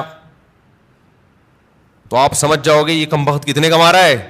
99 لاکھ. اب اس کو رونے کی اجازت, وہ رونے کا بہانہ نہیں کرے گا, اور آپ کو اس سے مانگو گے بھی کہ جو جتنا پروفٹ ہوا ہے مجھے دکھاؤ, تاکہ پتہ چلے کہ یہ واقعی 1% بنتا ہے کہ نہیں بنتا ہے. تو اللہ میاں نے سود پہ پابندی لگائی, مگر تجارت کو اللہ نے حلال قرار دیا. اگر اللہ سود پہ بھی پابندی لگا دیتا, مزاربت پہ بھی, شرکت پہ بھی, تو پھر ہم حرج میں پڑ جاتے, ہم تنگی میں پڑ جاتے, ہمارے لیے کاروبار کے راستے بند ہو جاتے. لیکن اللہ نے ہمارے لیے دین میں تنگی نہیں رکھی بلکہ آسانی رکھی ہے. سمجھتے ہو کہ نہیں سمجھتے ہو؟ تو اسی طرح اللہ میاں نے لیکن بوجھ ڈالا ہے ہمارے اوپر. یہ نہیں کہا کہ بالکل فری سٹائل کی زندگی گزارو گے, کوئی ٹینشن ہی نہیں ہوگی. یہ کامیابی نہیں ہے, ٹینشنیں اٹھانی پڑیں گی. بہت ساری ٹینشنیں لگا دی اللہ میاں, اور اس ٹینشن سے فائدہ کیا ہوتا ہے کہ ہماری روح وزن اٹھاتی ہے, جس سے روح ٹینشن سے بچتی ہے, روح صحت مند ہوتی ہے, اور روح ڈپریشن اور اسٹریس کی طرف جانے سے بچ جاتی ہے. تبھی آپ کو مسلمانوں میں خودکشی کا ریشو دوسری قوموں کی نسبت کم نظر آئے گا. مسلمانوں میں ڈپریشن کے مریض دوسری قوموں کی نسبت کم نظر آئیں گے, حالانکہ ڈپریشن والے کام مسلمانوں میں بہت زیادہ ہیں. مسلمان غیر مسلم ایک ڈپریشن پالنے کے لیے تیار نہیں, مسلمان 4 ڈپریشن کی بات کرتے ہیں. آئی بات سمجھ میں؟ ہم مسقط میں تھے تو ہمارے بہت سے علماء اپنی اپنی فیملیوں کے ساتھ آئے تھے, بیگمات کے ساتھ آئے تھے. تو ایک مولانا صاحب نئے نئے پہنچے, تو وہ میزبان نے ان سے پوچھا مجبوری ساتھ میں ہے یا بغیر مجبوری کے آئے ہیں؟ میں نے کہا یہ کیا کہہ رہے ہیں؟ پھر پتہ چلا بیگم کو پیار سے کیا کہتے ہیں, یہ مجبوری. تو بڑا زبردست لفظ تھا ان کا بھائی, کیونکہ جب مجبوری ساتھ میں ہوتی ہے تو پھر گھر سے زیادہ دیر باہر نہیں رہ سکتے آپ, بتانا پڑتا ہے. جو بغیر مجبوری کے آیا وہ تو جہاں مرضی جائے. جب مجبوری کے ساتھ آئے ہیں تو بیگم پوچھے گی, مجبوری پوچھے گی بھائی اتنی دیر سے کیوں آ رہے ہو, آپ کہاں گئے ہوئے تھے؟ مفتی صاحب کے ساتھ. اچھا, جو لوگ اپنی مجبوریوں کے ساتھ آئے تھے نا, ان سب کی مجبوریوں کو یہ بڑی فکر تھی کہ ہمارا میاں ہمارے جو میاں ہیں مفتی طارق مسعود کے ساتھ تو نہیں بیٹھے ہوئے کہیں, سب کو یہ ایسا لو یہ 2-4 مجبوریاں اور پال لیں ہمارا شوہر, ان کو یہ سب کو ڈرتا. تو مسلمان کے پاس ٹینشن کے مواقع بہت ہیں, پھر بھی ٹینشن نہیں لیتا.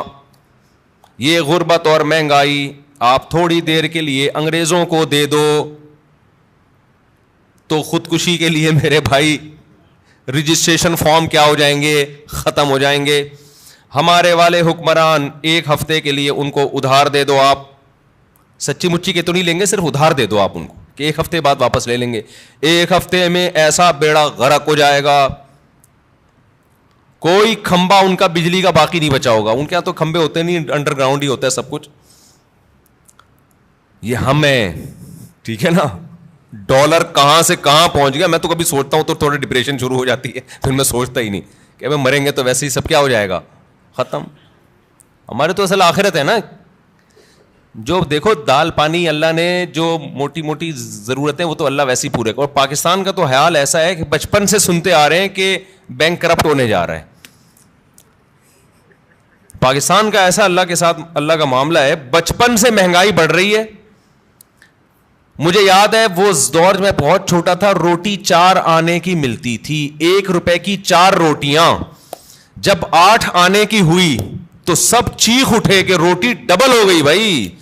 1 روپے کی 4 روٹیوں کے بجائے اب 1 روپے کی کتنی ملیں گی, 2 روٹیاں. لوگ چیخ اٹھے تھے مہنگائی بڑھ رہی ہے. پھوڑنا اسی حساب سے لگا ہوا تھا, اسی. پھر روٹی 1 روپے کی ہوئی, پھر 5 روپے کی ہوئی, پھر 10 روپے کی ہوئی, اب پتہ نہیں کتنے کی چل رہی, 35. استغفر اللہ. میرے یہاں مہمان آتے ہیں نا تو چائے منگواتا ہوں میں ہوٹل سے.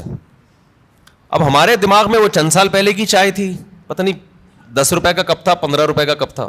میری کھوپڑی میں وہی گھوم رہی ہے, مجھے کیا پتا اتنی اسپیڈ سے حساب خراب ہو گیا. مہمان آ رہے ہیں, لے آ یار 4 چائے لے آ, 5 چائے لے آ. اچھا وہ گارڈ جو ہے نا, وہ جو خادم بل بنا کے دیتا ہے, مجھے لگتا تھا یار یہ کچھ زیادہ ہی, پتہ نہیں خود تو نہیں اس نے اپنے کئی مہمانوں کے الگ سے کھانچے کھولے ہوئے اس نے. ایک دن میں نے کہا یار اتنے تو مہمان میرے نہیں آئے جتنے تم بل بنا رہے ہو. اس نے کہا استاد جی 60 روپے کا کپ ہے چائے کا, 60 روپے.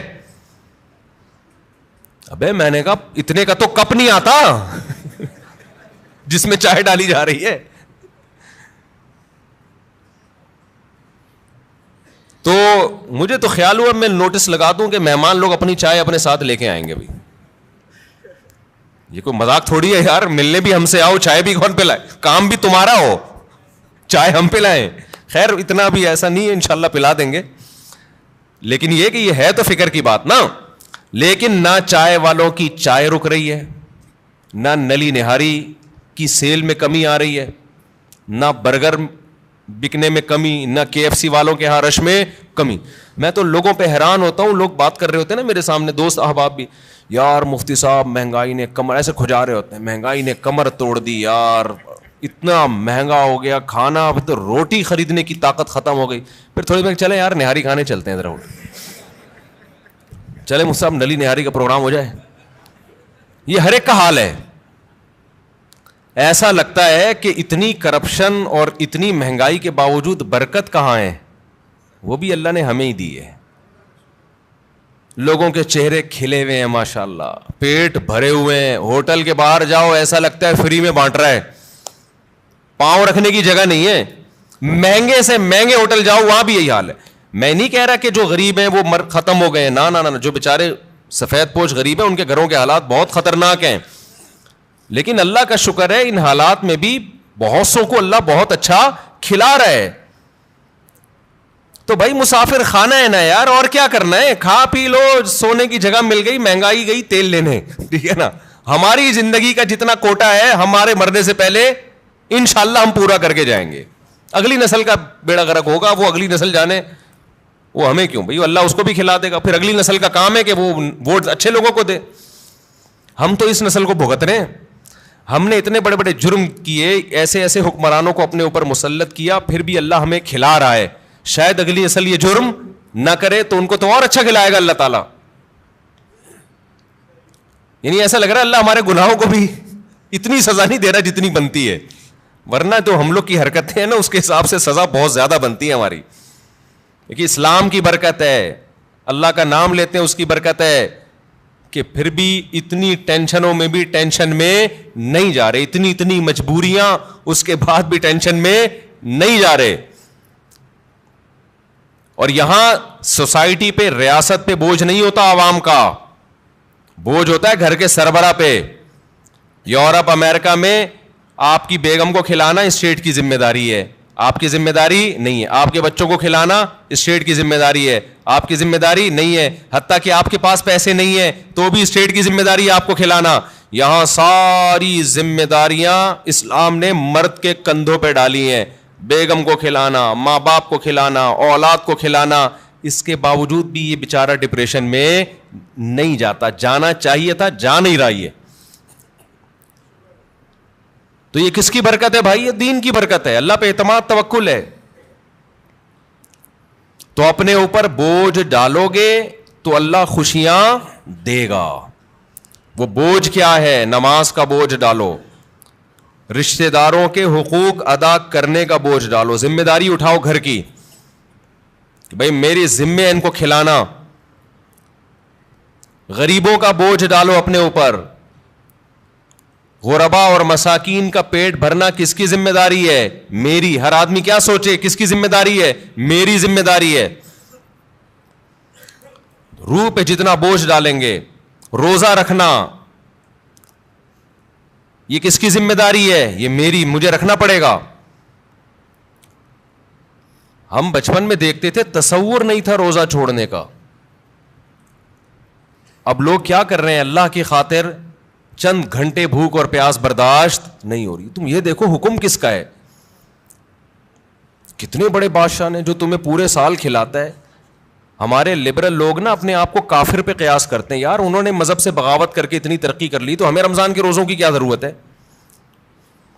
بھائی انہوں نے مذہب سے بغاوت کے ساتھ خدا سے بھی بغاوت کی ہے. یہ ذہن میں رکھو, خدا اپنے باغیوں کو معاف نہیں کرتا. یہ تو دارالامتحان ہے. لا یغررک تقلب الذین کفروا فی البلاد. قرآن کہتا ہے جو اللہ کے نافرمان ہیں ان کی زمین میں عیش و عشرت دیکھ کر تم کبھی بھی متاثر مت ہو, یہ تمہیں دھوکے میں نہ ڈال دے. متاع قلیل, یہ دنیا کے چند دنوں کے چند ٹکے ہیں, یہ کچھ بھی نہیں ہے.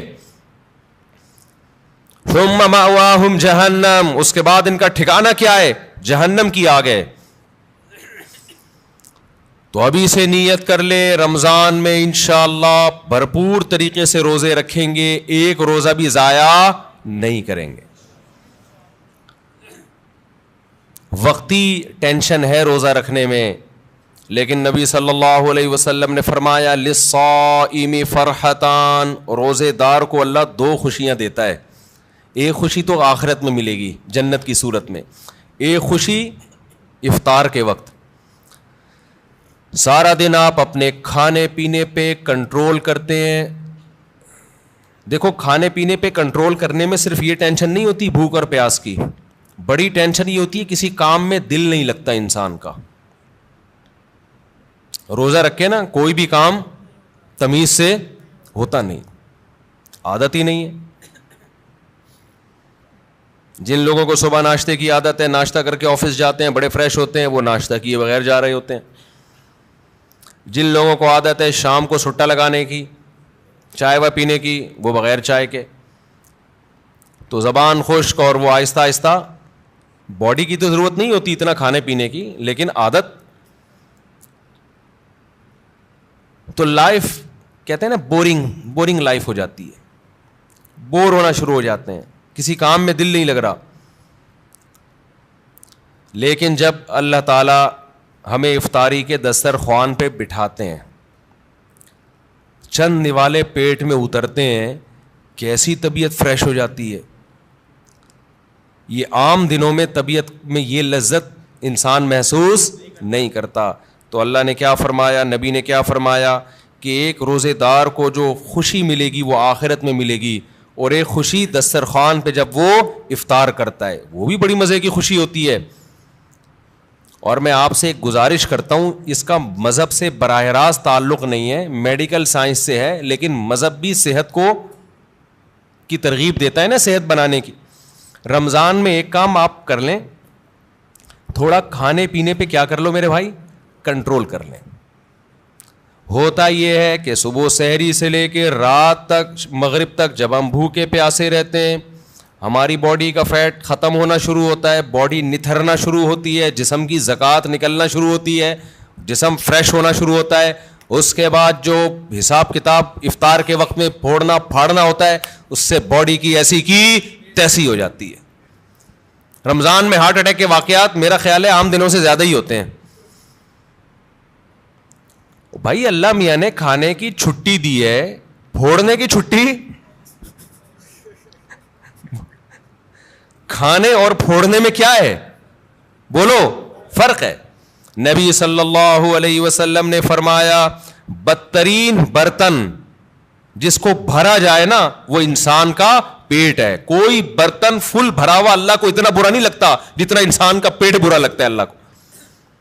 میں نہیں کہہ رہا کہ حرام ہے زیادہ کھا لیں آپ, حلال حرام کی بات نہیں ہے, ناپسندیدہ شریعت کی نظر میں بہرحال ہے, حرام نہیں ہے. اب آپ کہیں گے بھوکے پیاسے بھی کھانے بھی نہیں دے رہے اللہ میاں, ابھی بھی پابندیاں لگا رہے ہیں. اللہ پابندی نہیں لگا رہا, لگا کھا لو, پھوڑ دو, جتنا پھوڑنا پھوڑ دو, پڑے ہوئے خود ہی ہو گئے نا, پھوڑ دو, حرام نہیں ہے لیکن پسندیدہ کام نہیں ہے. تو رمضان میں آپ اپنے آپ کو عادی بنا سکتے ہیں کم کھانے کا, اچھا کھانے کا. میں بھی سموسے پھوڑتا ہوں, پکوڑے پھوڑتا ہوں, لہذا میں آپ کو یہ کہوں کہ سموسے نہ کھائیں, پکوڑے نہ کھائیں, یہ غلط ہو جائے گا. جب میں کھانے لگوں گا میرے گھر والے میرا ہی بیان چلا دیں گے کہ آپ خود لوگوں کو بول رہے ہو کہ سموسے مت کھاؤ اور خود کیا کر رہے ہو, کھا رہے ہو. لہذا میں ایسی بات کیوں کروں جو میں خود نہیں کر رہا. لیکن ہم سب مل کے عزم کر لیتے ہیں آپس میں کہ تھوڑا کیا کریں گے, کنٹرول. میں بھی کوشش کروں گا. اب گھر والے کہیں گے بیان دیکھو, میں کہا میں نے کوشش کا وعدہ کیا تھا تو کوشش ہی تو ہو رہی ہے کہ میرا ہی بیان مجھے ہی سنایا جا رہا ہے. کوشش کی جا سکتی. سموسے بھی کھا لیں اعتدال سے. میں نے بہت دیکھا ہے لوگوں کو افطاری میں بہت زیادہ پھوڑتے ہیں, مسائل کھڑے ہو جائیں گے آپ کے لیے. شربت پہ شربت پیے جا رہے ہیں, چینی کے نا پیے جا رہے ہیں, کولڈ ڈرنک پہ کولڈ ڈرنک پیے جا رہے ہیں. اچھا کمال کی بات یہ کہ افطاری میں طبیعت سے پھوڑتے ہیں, پھر نماز کے بعد آ کے کھانا کھاتے ہیں. یہ آج تک کم از کم میری کھوپڑی میں یہ چیز نہیں آئی ہے کہ اب کھانا کیسے کھا رہے ہو یار. یا تو ایک کھجور سے روزہ افطار کیا ہوتا ہے, نماز پڑھ کے آگے کھانا کھاتے ہیں. یہ بہت جگہ ہم نے دیکھا ہے, افطار پارٹیوں میں بھی ہوتا ہے. پہلے افطار پارٹی میں کیک, پیسٹریاں, سموسے, پکوڑے اور چکن اور کیا کچھ ہوگا, وہ کھانے کے بعد چلو جی اب جماعت سے نماز پڑھے, اب کھانا لگا ہوا ہے. اب مجھے کہہ رہے تھے وہ کھانا لگا دیا. کھانا یہ کیا کھایا ہم نے بھائی؟ ایک آدمی نے کم از کم 6 سموسے کھائے ہیں اور اتنے پکوڑے کھائے ہیں, تو اب کھانا کیا؟ تو لوگ کہتے ہیں کھانا روٹی سالن کو کہا جاتا ہے اور چاول کو کہا جاتا ہے. یہ جو ہم نے کھایا ہے کھانے سے پہلے, جو نماز سے پہلے افطاری میں, یہ روٹی سالن نہیں تھا. یہ سموسے, پیسٹریاں, پکوڑے اور پتہ نہیں رول اور کیا کیا چیزیں آ رہی ہیں, یہ تو وہ تھا. پیٹ جو ہے نا, پیٹ, اس کو نہیں پتا کھانے کی ڈیفینیشن ہندوستان اور پاکستان میں کیا چل رہی ہے اس وقت. پیٹ یہ دیکھتا ہے کہ اوپر سے کوئی چیز آ رہی ہے, اس کو ہضم کرنا شروع کر دو. پیٹ اسی کو کھانا کہتا ہے. نہیں آئی بات میرا خیال ہے. ایک دفعہ ہمارا پشاور جانا ہوا تو ہمارے کچھ میزبان تھے, وہ ماشاءاللہ پٹھان لوگ تو ویسے ہی بڑے سخی ہوتے ہیں. انہوں نے کیا کیا, میرے لیے نا دیسی مرغیوں کی وہ لا کے رکھ دی. دیسی مرغیاں نا روسٹ, بڑی زبردست تھی وہ, رانے اس کی بھنی ہوئی. ہم نے پھوڑ دی. وہ ماشاءاللہ بڑے ہیوی کھانا تھا, تو میں نے اچھی طرح طبیعت سے کھا لیا, بڑا مزہ آیا. میں تو کہا ہو گیا کھانا بھائی, اتنی دیر میں اب کھانا آ رہا ہے. اب میں مجھ پہ نا, کیونکہ وہ پھر کھلاتے بھی زبردستی ہیں, مجھ پہ راشا تاری ہو گیا. میں نے کہا اللہ خیر کرے اب کیا ہوگا. انہوں نے کہا وہ سب کھانا. میں نے کہا بھائی ہمارے اندر تو طاقت نہیں ہے. انہوں نے کہا تمہارے باپ کو بھی کھانا پڑے گا. ان کا یہ الفاظ نہیں تھے, لیکن اسٹائل اسی قسم کا تھا. وہاں ایسا نہیں ہو سکتا کہ کھانا آئے اور آپ نہیں کھاؤ. پھر ہم نے کھایا, تھوڑا سا کھایا. تو افطاری میں کیا کر رہے ہوتے ہو بھائی؟ تو آپ بہترین آپ تجربہ کر کے دیکھ لو میرے مشورے پر, افطاری میں شربت نہ پیو آپ. میں آپ کو بتا رہا ہوں آپ کا دماغ ایسا فریش ہو جائے گا نا, آپ کہو گے واہ مزہ آ گیا بھائی. اکثر آپ نے دیکھا ہوگا افطاری کرتے ہی لوگ ٹن ہو جاتے ہیں, دیکھا ہوگا نا, مغرب کے بعد گھر جاتے ہیں بستر سے اٹھا ہی نہیں جاتا, پھر تراویح میں ایسے جھوم رہے ہوتے ہیں جیسے جن پر لگتا ہے کسی نے کوئی قبر سے مردہ اکھاڑ کے لا کے یہاں کھڑا کر دیا ہے. یہ حالت ہوتی ہے. آپ کو جو نیند آتی ہے نا میٹھا کھانے سے آتی ہے, خوب سمجھ لیں, کارب لینے سے آتی ہے. آپ اپنی خوراک میں کاربوہائیڈریٹ کو کم کر دیں, آپ فریش بھی ہوں گے, نیند بھی نہیں آئے گی, جسم کو طاقت پوری ملے گی. آپ افطاری میں تجربہ کر کے دیکھ لیں, میٹھے میں صرف کھجور کھائیں آپ افطاری میں, اس سے نیند نہیں آئے گی. کھجور میں کوئی الگ ٹائپ کا میٹھا ہوتا ہے. آپ نے افطاری میں شربت نہیں پینا, آپ نے افطاری میں روٹی چاول نہیں کھانے, تھوڑے سے کھا لیں آپ, زیادہ نہیں کھائیں. کھجور کو فوکس کریں آپ, جو چنے کی چاٹ وغیرہ ہے نا اس کو فوکس کریں, وہ کھائیں, پیٹ بھی بھر جائے گا آپ کا. سفید چنا نہیں آتا اور کالا چنا, اس کی کوئی مزے کی چاٹ یا لوبیا کی چاٹ بنا کے وہ پھوڑ دیں آپ, پیٹ بھی بھرے گا آپ کا. لیمن پی لیں, لیمن, لیمو کا تھوڑا سا, بے شک تھوڑی بہت چینی ڈال, وہ بغیر وہ اس کے پیا نہیں جاتا, شہد ڈال دیں اس میں تو زیادہ اچھا ہے, وہ پی لیں آپ اپنے خرچے پہ. یہ سارے کام اپنے خرچے پہ کرنے ہیں, ایسا نہ ہو مجھے فون کر رہے ہو ہم نے آپ اتنا کچھ انتظام کر لیا ہے پیسے بھجوا دیں. تو کھجوریں پھوڑ دیں آپ افطاری میں, اور چاٹ واٹ سے پیٹ بھر لیں آپ, یہ چنے کی چاٹ وغیرہ سے نا, دہی بڑے وغیرہ سے, اس سے پیٹ بھر لیں آپ, تو آپ کو نیند نہیں آئے گی, آپ فریش ہو جاؤ گے, طاقت بھی پوری ملے گی آپ کو. اور یہ جو افطاری کر کے ٹن سے گھوم رہے ہوتے ہیں نا, اور تراویح میں بھی ادھر ادھر جھوم رہے ہوتے ہیں, یہ کیفیت آپ کی نہیں ہوگی. تو اس رمضان میں کوشش کر لیں روٹی چاول تھوڑا کم کر دیں, میٹھی چیزیں تھوڑا کم کر دیں. ہاں میٹھے میں کھجور کھا لیں آپ, اس سے انشاءاللہ کچھ نہیں ہوگا بلکہ فائدہ ہی ہوگا. تو یہ تھوڑا سا اس دفعہ ہمارے مشورے پہ آپ کنٹرول کر کے دیکھیں, مزہ نہ آئے پیسے واپس. تو آپ کو لگے گا آپ کی نگاہیں روشن ہو گئی ہیں, دماغ فریش ہو گیا ہے, آپ کا حافظہ اور اچھا ہو گیا. میں نے تجربہ کیا, میں ہوائی باتیں نہیں کر رہا. روزہ رکھو اور روٹی چاول ذرا کم کھاؤ افطاری میں اور سحری میں بھی, آپ ایسا نتھرنا شروع ہو جاؤ گے, ایسی آنکھوں میں بینائی آپ کی تیز ہو جائے گی اور ایسی فریش ہو جاؤ گے کہ ہٹو بچوں ہو جائے گا بس. اور کیا کہوں میں, وہ ایک مولوی صاحب تقریر کر رہے تھے نا, نہیں وہ نہیں ان کی تقریر سنا رہا میں آپ, تو وقت بھی پورا ہو گیا ہے. تو یہ تھوڑا سا رمضان میں کیا کرنا ہے, تھوڑا سا میٹھے پہ تھوڑا سا کیا کر لو بھائی, کنٹرول کر لو میٹھے پہ. روٹی چاول بھی میٹھی ہی چیزوں میں شمار ہوتا ہے اس کا, کیونکہ اس میں کارب بہت زیادہ ہے. تھوڑا سا کنٹرول کر لیں, دیکھو آپ کی صحت, کیونکہ رمضان کا تحفہ اللہ نے غیر مسلم کو نہیں دیا, کس کو دیا ہے, مسلمان کو. تو مسلمان اس کو صحت بنانے میں بہترین استعمال کر سکتا ہے, تو روحانی فائدے بھی ہوں گے اور جسمانی بھی. لیکن مسلمان صبح سے لے کے شام تک روزہ رکھ کے افطاری میں طبیعت سے پھوڑ پھاڑ کے جسمانی قوت کا بجائے اس کو بنانے کے اس کا بیڑا غرق کر دیتا ہے, اور بیڑا ہی غرق ہو جاتا ہے. تو اللہ تعالی ہم سب کو ہدایت دے اور تمیز سے کھانے پینے کی توفیق عطا فرمائے. ایک تو اعلان سن لیں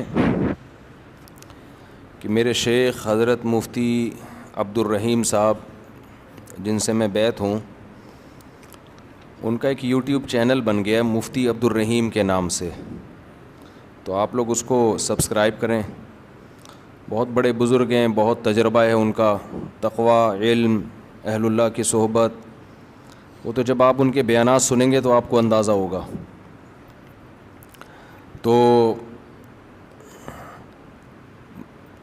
بعض دفعہ انسان کے پاس علم بہت ہوتا ہے, تجربہ نہیں ہوتا, تو وہ بھی بعض دفعہ لوگوں کو گمراہ کر دیتا ہے. بعض دفعہ تجربے ہی ہوتے ہیں, علم نہیں ہوتا.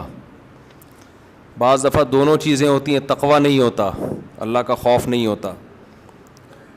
بعض دفعہ تینوں چیزیں ہوتی ہیں, حکمت نہیں ہوتی جو اہل اللہ کی صحبت سے انسان کو حاصل ہوتی ہے. تو ان میں الحمدللہ یہ چاروں صفات ہیں, تبھی ہم نے ان کو اپنا شیخ بنایا ہے. تو اس لیے ان کا سن لیا کریں, بہت فائدہ ہوگا انشاءاللہ. اور جب کوئی انسان میں کوئی بڑی صلاحیت ہوتی ہے نا, کام اللہ بہت لیتے ہیں, تو اس کے خلاف پروپیگنڈا بھی بہت ہوتا ہے. ہمارے ملک میں پازیٹیو وے میں کام کرنا دنیا کا مشکل ترین کام ہے. کوئی شخص ممبر پہ بیٹھ کے الٹی پھینکنا شروع کرے نا, تو لوگ اس کو پسند کرتے ہیں, زبردست, خاندانی. مخالفتیں کرتا رہے, وہ ایسا وہ ایسا وہ ایسا, فوج ایسی, عمران خان ایسا, مسلم لیگ ایسی. ہر ایک میں برائیاں بھی ہوتی ہیں, اچھائیاں بھی ہوتی ہیں, لیکن جو نیگیٹو باتیں کرے گا نا, سیاستدانوں کے کیڑے نکالنا شروع کرے گا, ان کو گالیاں دینا شروع کرے گا, حکمرانوں کو برا بھلا کہنا شروع کرے گا, اچھی چیز میں بھی برا بھلا کہہ رہا ہوگا. ہر چیز میں نیگیٹو بات جو کرتا ہے اس کا منجن ہمارے ہاں بہت جلدی بکتا ہے. لیکن جو کام کے لوگ ہوتے ہیں نا, جن کو تبدیلی لانی ہے, وہ یہ دیکھتے ہیں کہ منفی بات بیان کرنے کا, چاہے وہ صحیح بھی ہو, فائدہ ہے یا نہیں ہے. اس کی مثال ایسے دیکھو, ایک عورت کا میاں جو ہے وہ نالائق ہے, باہر اس کا چکر چل رہا ہے کہیں, بہت غلط کام کر رہا ہے نا یہ. اب آپ کو چاہیے کہ آپ اس کو جا کے بتاؤ, یار تم باہر کی عورتوں سے غلط کر رہے ہو, یہ تمہارا گھر خراب ہوگا, بری بات ہے, انسان کے بچے بن جاؤ. تو یہ اس کی علامت ہوگی آپ پازیٹیو وے میں کام کر رہے ہو. ایک طریقہ یہ ممبر پہ آگے بیٹھو آپ اور بولو وہ فلاں جو ہے نا وہ بندہ غلط ہے, میں اس کی بیگم کو کہہ رہا ہوں کہ وہ بندہ غلط کر رہا ہے, اس کی بیگم تک میرا یہ پیغام جا کے پہنچا دو. یا اس کی بیوی کو جا کے بتا رہا ہے تمہارا میاں یہ کچھ کر رہا ہے. اس کا مطلب یہ آدمی سوسائٹی میں کوئی پازیٹیو تبدیلی نہیں چاہتا, بس اس کو حق بیانی کا شوق ہے. حق بیانی کا کیا ہے؟ شوق ہے بے موقع. اب جا کے اس کی بیگم کو بتانے کی کیا ضرورت تھی, یار لڑوا رہے ہو میاں بیوی میں, طلاقیں دلوا رہے ہو, اس سے کیا وہ چکر چھوڑ دے گا؟ آپ خود سمجھاؤ, اس کے باپ کو بتاؤ. اس طرح عورت کو شوہر کے خلاف, شوہر کو عورت کے خلاف, باپ کو بیٹے کے خلاف, بیٹے کو باپ کے خلاف. تو ہمارے ہاں بہت سے لوگ اس طرح سے ملک کی اصلاح کی کوشش کر رہے ہیں کہ عوام کو حکمرانوں کے خلاف, عوام کو اسٹیٹ کے خلاف, اور ایسی مخالفت ہونا جس سے فائدہ ہو کہ بھئی یہ غلط ہے یہ صحیح ہے. تو وہ مخالفت برائے مخالفت ہو رہی ہے, اس کے نتیجے میں ریاست کا بیڑا غرق ہونے والا ہے جو حالات چل رہے ہیں. تو پازیٹیو وے میں کام کرنے والے لوگ میں نے اپنی زندگی میں بہت تھوڑے دیکھے ہیں, چند ہیں بڑے بڑے علماء الحمدللہ جو بڑے پازیٹیو وے میں کام کر رہے ہیں, لیکن آپ یوٹیوب پہ دیکھو کہ ان کی مقبولیت نہیں ہے, لوگ سننا ہی نہیں چاہتے, لوگ نیگیٹو باتیں سننے کے عادی ہو گئے ہیں. ہر اچھے کام کی غلط توجیہ پیش کرنا اور ہر غلط کام کے, جو آپ کا لیڈر جو اچھا کر رہا ہے اس کو غلط کہنا, یعنی جو غلط کر رہا ہے اس کو اچھا کہنا, اور دوسرے کا لیڈر جو اچھا بھی کر رہا ہے اس کو بھی غلط کہنا. یہ پالیسی چل رہی ہے ہمارے یہاں. تو حضرت مفتی عبدالرحیم صاحب جو میرے شیخ و مرشد ہیں, وہ ان لوگوں میں سے ہیں جو الحمدللہ پازیٹیو وے میں کام کر رہے ہیں, اور بہت بڑے بڑے کام وہ کر چکے ہیں جس کا پبلک کو پتہ ہی نہیں ہے, کیونکہ ان کو نام کا بھی شوق نہیں ہے. ہم تو ان کے قریب رہے ہیں, 27 سال ہو گئے مجھے ان کے ساتھ رہتے ہوئے, ہمیں ان کے اخلاص کا پتہ ہے. لیکن جب ایک بات یاد رکھو, جب آپ پازیٹیو وے میں کام کرو گے نا, بہت سے لوگ آپ کی ٹانگیں کھینچیں گے. کوئی آپ کو اسٹیبلشمنٹ کا کہے گا, کوئی بھوٹ پالیشیا کہے گا, کوئی حکمرانوں کا وفادار کہے گا, جب کہ نہ وہ اسٹیبلشمنٹ سے 1 روپیہ لیتے ہیں, نہ کبھی لیا انہوں نے, نہ حکمرانوں سے ان کا کوئی مفاد ہے, لیا ہی نہیں کبھی نا. تو پازیٹیو وے میں کام کر رہے ہیں. تو آپ ذرا ان کو سنیں تو آپ کو اندازہ ہوگا کہ الحمدللہ کہ تمیز کے لوگ بھی دنیا میں موجود ہیں جن سے آپ کو بہت اچھی گائیڈنس ملے گی اور اپنی زندگی میں تبدیلی لانے کا موقع ملے گا. آپ کہیں گے مفتی صاحب پھر آپ بھی تمیز کے بن جاؤ نا, جب اتنی تمیز باتیں کر رہے ہو. ہم جیسے ہم کو ویسے ہی رہنے دو بھائی, ہم بدتمیز ہی اچھے ہیں. ہم کیا ہیں؟ بدتمیز ہی اچھے ہیں. اچھا بھائی مفتی صاحب ہولی منانا کیسا ہے؟ انتہائی درجے کی بدتمیزی ہے. ابھی تمیز پہ بات چل رہی ہے نا. ہندو منائیں, آپ نہ مناؤ بھائی. اگر ہندو ہولی مناتے ہیں تو کیا انہیں روکنا چاہیے؟ اور مسلمانوں کے لیے مذہبی رواداری کی نیت سے ہولی میں شرکت کرنا کیسا ہے؟ دیکھو ان کو تو مت روکو, ان کا مذہبی تہوار ہے, ان کو کیوں روک رہے ہو بھائی؟ وہ ہندو ہے, وہ مسلمان تھوڑی ہے. باقی آپ نہ مناؤ. باقی مذہبی رواداری کے لیے, مذہبی رواداری میں یہ ہے کہ ان کو کرنے دو, بس اتنی رواداری کافی ہے, افورڈیبل ہے. اب شراب کوئی شخص پی رہا ہے تو پی رہا ہے نا, وہ پی رہا ہے, آپ اس کو نہ روکو. یہ تو نہیں کہ اس کے ساتھ جا کے پینا شروع کر دو. بھائی وہ ٹھیک ہے رواداری ہے یار, چھوڑو یار, اس کا مسئلہ ہے, ہمارا کیا مسئلہ ہے. تو لیکن میں نہیں کہہ رہا کہ ہولی پینا شراب جیسا ہے, لیکن ہمارے مذہب میں تو حرام ہے نا دوسرے مذہبی تہواروں پر عمل کرنا. تو اب وہ کر رہے ہیں, ان کو کرنے دو, ان کو نہ چھیڑو, لیکن آپ کے لیے اس میں شرکت جائز نہیں ہے. لوگ کہتے ہیں کہ بھائی ہندو بھی تو ہمارے تہواروں میں شریک ہوتے ہیں ہمارے ساتھ. بھائی ان کے مذہب نے ان کو نہیں روکا ہمارے تہواروں میں شرکت سے, ہمارے مذہب نے ہم کو روکا ہے. یہ اگر براڈ مائنڈیڈ بننا شروع ہوئے نا تو اس کی کوئی بریکیں نہیں ہے. پھر آگے یورپ میں جاؤ گے, امریکہ میں جاؤ گے, وہ اس سے ہندوؤں سے 2 ہاتھ آگے ہیں, بہت ساری چیزیں ان کے یہاں لیگل ہیں, وہ کہتے ہیں یار یہ سب سیٹ ہے. تو آپ کب تک براڈ مائنڈیڈ بنو گے؟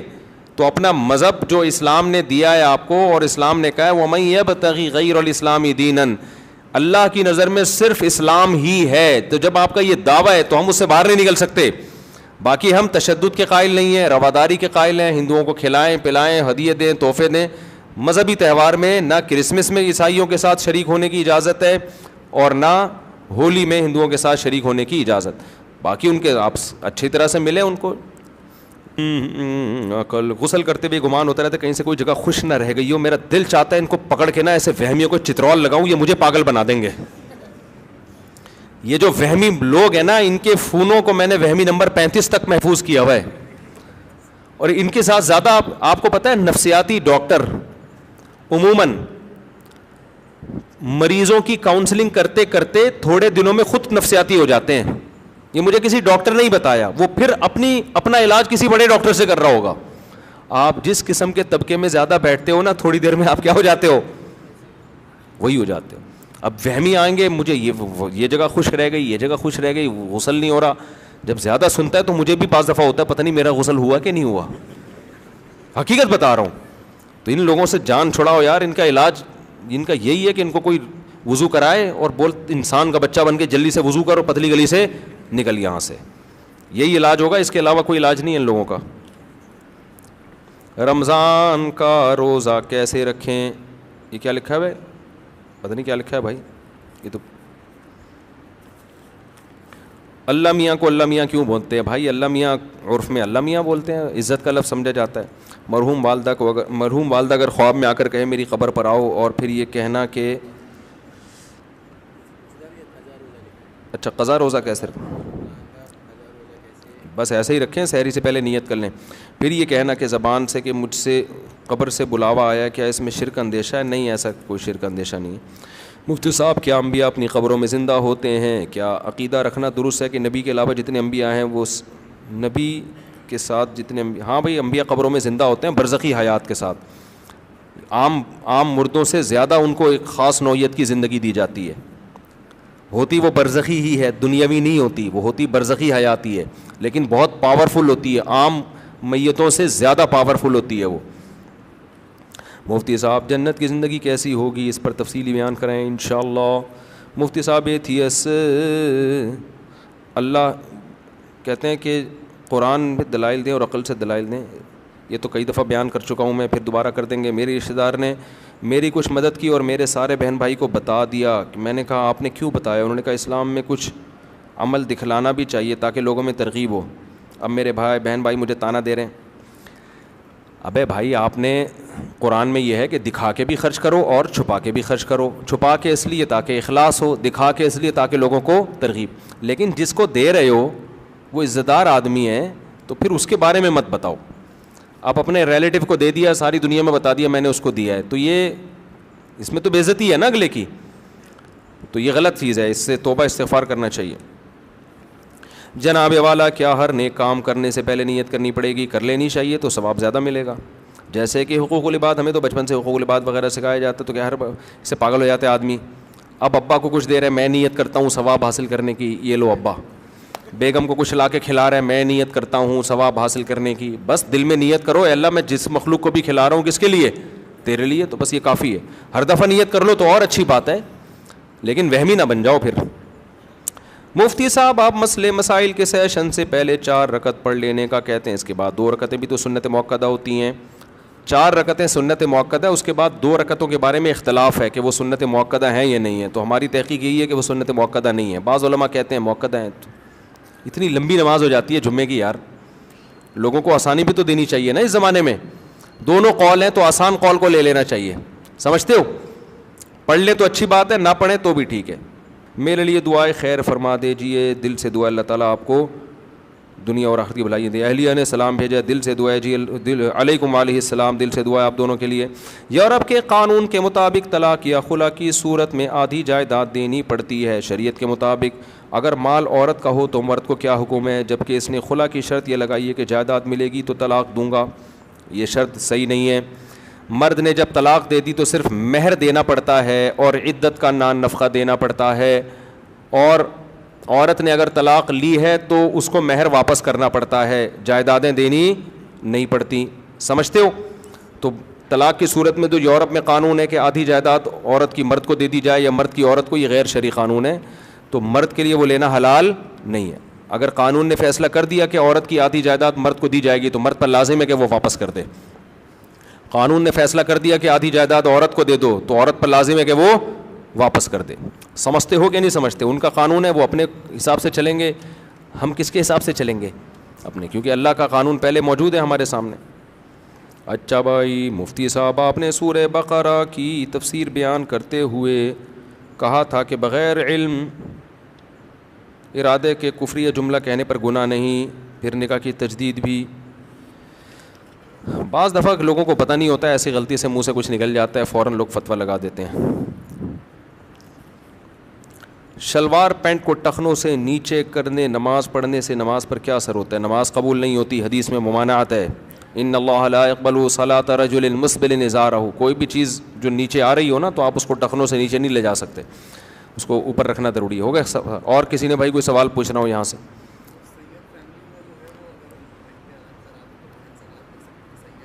سید کو زکوٰۃ نہیں دی جا سکتی. ہاں, بیوی سید نہیں ہے تو بیوی کو دے سکتے ہیں اگر سونا نہیں ہے اس کے پاس. شوہر سید ہے تو اس سے بیوی سید نہیں بن جاتی. بیوی اگر غریب ہے تو اس کو زکوٰۃ دی جا سکتی ہے, سید کو نہیں دے سکتے. اور کسی نے کوئی سوال پوچھنا ہو؟ بعد میں سحری میں اٹھ لیں اور نیت کر لیں کہ رمضان کا قضا روزہ رکھ رہا ہوں. آپ کیا پوچھ رہے ہیں بھائی؟ جی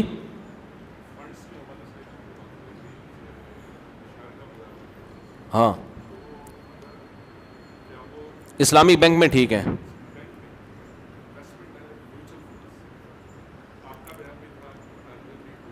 اب مجھے پتہ نہیں کون یہ کام کر رہا ہے, بعض لوگ صحیح کر رہے ہوتے ہیں بات. جی اب مجھے ہر بینک کا پتہ نہیں ہے کہ وہ شریعت کو فالو کر بھی رہے ہیں کہ نہیں کر رہے. ہاں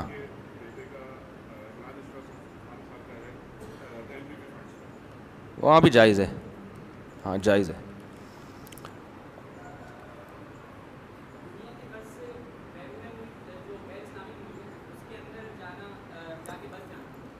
بھائی یہ بڑا مسئلہ ہے, غیر اسلامی ملکوں میں جا کے بس جانا اس کے لیے جائز ہے جو اپنے اور اپنی اولاد کے دین کی حفاظت کر سکے, اس کے لیے جائز ہے. جو حفاظت نہ کر سکے اس کے لیے جائز نہیں. بعض لوگ یہاں خراب تھے وہاں جا کے صحیح ہو گئے, لیکن بعض یہاں صحیح تھے وہاں جا کے خراب. تو یہ جنرلی کوئی ایک یعنی ایسا نہیں ہے کہ ہر ایک پہ وہ اپلائی ہو سکے. ایک قاعدہ بیان کیا جاتا ہے کہ جو اپنے دین کی حفاظت کر سکتا ہے اس کے لیے جانا جائز ہے.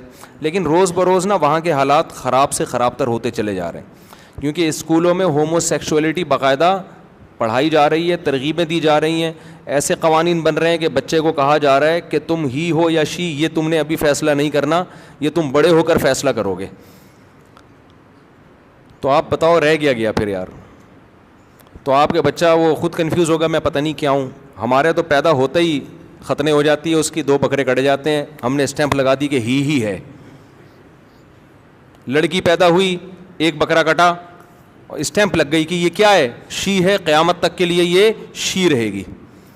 ان کے ہاں بھی یہ ہے کہ یہ آپ کا رائٹ ہے کہ آپ خود فیصلہ کریں کہ آپ ہی ہیں یا شی. اگر آپ نے کہا کہ پیدا ہی ہوئے تھے, آپ نے کہا میں شی ہوں تو شی ہیں, بعد میں آپ کو خیال نہیں ہے شی والا صحیح نہیں ہے, وہ ہی والا ہی ٹھیک ہے, تو چلو ہی بن جاؤ. پھر خیال ہوا کہ یار وہ شی ٹھیک تھا تو شی بن جاؤ. تو کنفیوژن ہی ہے.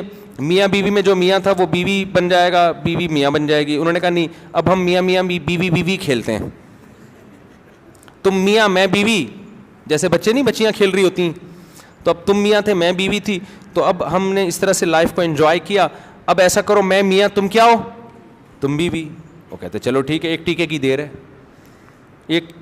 میں نے بھی بیان کیا نا, تو اس پہ ایک لبرل انٹی بہت غصے میں, انہوں نے کہا یار کوئی مرد اور عورت کا فرق نہیں ہے, 1 ٹیکہ لگاؤ آدمی عورت بن جاتا ہے, عورت آدمی. میرے بیان پہ اعتراض کیا ہوا تھا انہوں نے. تو مجھے خیال ان سے بولو ٹیکہ لگائے بغیر کیوں نہیں بنتا, وہ ٹیکہ کیوں لگانا ضروری ہے. تو اب تو ایک ٹیکے کے فاصلے پر ہیں, جو بننا ہے آپ ایک ٹیکا لگائیں بن جائیں, آپریشن ہوتا ہے چھوٹا موٹا سا. تو اب یہ آپ اگر آپ چاہتے ہو کہ یہ آپ کی اولاد میں یہ چیزیں جائیں تو ٹھیک ہے بھائی, نہیں تو اسی غربت اور مہنگائی میں کیا کرو میرے بھائی, گزارا کرو. مہنگائی ہے, غربت ہے, لیکن جو ہی ہے وہ ہی ہے, جو شی ہے وہ کیا ہے, شی ہے. یہ بہت بڑی اللہ کی نعمت ہے الحمدللہ. آپ داماد کے بارے میں کنفیوز نہیں ہیں, ورنہ داماد کے بارے میں لوگ کنفیوز ہیں وہاں پہ, یہ پتہ نہیں میری بہو ہے کہ کم وقت داماد ہے, کیا ہے یہ. آپ کی بیٹی رخصت ہو کے جا رہی ہے کسی گھر میں, آپ کو یہی نہیں پتا کہ یہ گھر داماد بننے جا رہی ہے یا بہو بننے جا رہی ہے. یہ تو اتنی کنفیوژن پیدا ہو, اس کو کہتے ہیں براڈ مائنڈ. ہم کیا ہیں, آزاد خیال لوگ ہیں. تو ان کے یہاں یہ ہوگا بھائی, ہم لوگ کے یہاں ایسا نہیں ہوتا. ہم لوگ کے یہاں بیٹیاں رخصت ہو کے جاتی ہیں اور وہ بہو بنتی ہیں اور داماد ملتے ہیں جو پورے ہی ہوتے ہیں. کوئی کنفیوژن الحمدللہ اس میں ہمیں نہیں ہوتی. خواجہ سرا ہوتے ہیں, وہ پاکستان میں ٹوٹل 4000 خواجہ سرا ہیں جو سچی مچی کے ہیں, جو قدرت کی طرف سے ہیں. کروڑوں کی آبادی میں صرف کتنے ہیں, 4000. باقی سارے بنے ہوئے ہیں. جب ان کو پکڑا جائے نا تو پتہ چلے گا پورے آدمی ہیں. یہ پیسہ کمانے کے لیے بنے ہوئے ہوتے ہیں. ورنہ جو قدرتی طور پہ جو خواجہ سرا پیدا ہوتے ہیں نا, ان کا ریشو 0.1% بھی میرا خیال ہے بہت کم ہے ان کا ریشو. اور وہ بھی اسلام میں خواجہ سرا کچھ نہیں ہوتا. اگر مردانہ علامتیں زیادہ ہیں تو وہ آدمی ہے, عورت والی علامتیں زیادہ ہیں تو کیا ہے, وہ عورت ہے. اس کے پورے عورت والے حقوق ہیں, وراثت. اور یہ تو ماں باپ ظلم کرتے ہیں, کوئی خواجہ سرا پیدا ہوتا ہے تو اس کو حوالے کر دیتے ہیں. اسلام میں حکم یہ ہے کہ اس میں اگر عورت والی علامتیں زیادہ ہیں تو بیٹیوں کی طرح پالو اس کو, مردوں والی علامتیں زیادہ ہیں تو بیٹوں کی طرح پالو اس کو. اور اب تو میڈیکل سائنس نے اور آسان کر دیا, عورتیں والی علامتیں ہیں تو آپریشن کر کے پورا عورت بنا دو اس کو, مردوں والی علامتیں ہیں تو آپریٹ کر کے پورا آدمی بنا دو. اب تو وہ مسئلہ بھی ختم ہو گیا. لیکن اب آپ دیکھو اللہ کی قدرت ہے کدھر کو سوسائٹی جا رہی ہے ہماری. تو آپ ٹھیک ہے جاؤ لبرل ماحول میں رہو, لیکن پھر یہ کنفیوژن بہت پیدا ہوگی بچوں کے بارے میں. عقیقے میں بڑے مسئلے کھڑے ہو جائیں گے, کیا کریں 2 کاٹیں کم بخت ایک کاٹیں. ایسا نہ ہو 2 کاٹے بڑے ہو کر اس نے کہا میں تو شی ہوں, آپ کہیں ایک کے پیسے ضائع کرا دیے, پیسے نکال, ہم نے تیرے کی 2 بکرے کاٹے تھے. تو بڑے مسائل پیدا ہو رہے ہیں. تو جن لوگوں کو یہ خطرہ ہے کہ وہاں یہ مسائل سے وہ نہیں نکل سکتے تو ان کے لیے ٹھیک نہیں ہے. جو یہ سمجھتے ہیں کہ نکل جائیں گے ہم ان مسائل سے, تو رہ لیں وہاں جا کے. میں نے ایک لڑکی کو میں نے ایک لڑکی کو اللہ کی رضا کے لیے چھوڑ دیا کیونکہ یہ حرام ہے. اب وہ لڑکی بد دعائیں دے رہی ہے, کیا وہ بد دعائیں بھی لگیں گی؟ نہیں لگیں گی بد دعائیں. اور دیکھو اس سے بڑی نیکی کوئی نہیں ہے کہ انسان اپنے محبوب کو خدا کی خاطر چھوڑ دے, اصل محبوب کی خاطر چھوڑ دے. یہ بہت بڑی قربانی ہے. تو اس پہ اللہ آپ کو انشاءاللہ دنیا میں بھی بہت نوازے گا, آخرت میں بھی بہت نوازے گا. تو یہ جو ہے نا اللہ کی خاطر آپ نے کیا. باقی بد دعاؤں کی پرواہ مت کرو. یہ بد دعائیں, اگر وہ کہتے ہیں نا کوے کی بد دعاؤں سے بیل مرتے تو کوئی بھی بیل زندہ نہ رہتا. اور آپ اس کو بلاک کر دو, گھننے بن کے بد دعائیں نہ لو اس سے. بعض دفعہ میسج دیکھ رہے ہیں, دیکھو کوئی نئی بد دعا تو نہیں آئی ہوئی. تو مقصد ہوتا ہے کہ اس انجوائے کرنا نا, تھوڑا دیکھیں محبوب نے کیا بھیجا ہے, اور خوش ہو رہا ہوتا ہے کتنا ٹینشن میں ہے بھائی, زبردست. تو اس کا طریقہ یہ ہے کہ نسیم منسیہ, بلاک کر دیا, نمبر ختم. عزت دار آدمی بیوی رکھتا ہے بس, اس کے علاوہ اس کے پاس کوئی آپشن نہیں. اس کی فائدہ پھر وہ اپنی نسلوں میں اٹھاتا ہے. عزت دار اولاد ملتی ہے, غیرت مند اولاد ملتی ہے جو اس کو محبت دیتی ہے. اور جو ٹھرکی قسم کے لوگ ہوتے ہیں, سب سے بڑا نقصان اولاد کو پتہ ہوتا ہے میرا باپ 2 نمبر ہے, وہ باپ کو باپ والی عزت نہیں دیتی. سمجھتے ہو کہ نہیں سمجھتے؟ تو ہمارے گھروں میں جو عزت اور محبت ہیں یہ اسی وجہ سے ہے کہ ہمارے گھروں میں الحمدللہ مردوں میں میجورٹی پاک دامن ہے. اب خرابیاں آ رہی ہیں تو گھروں کا ماحول خراب ہوگا.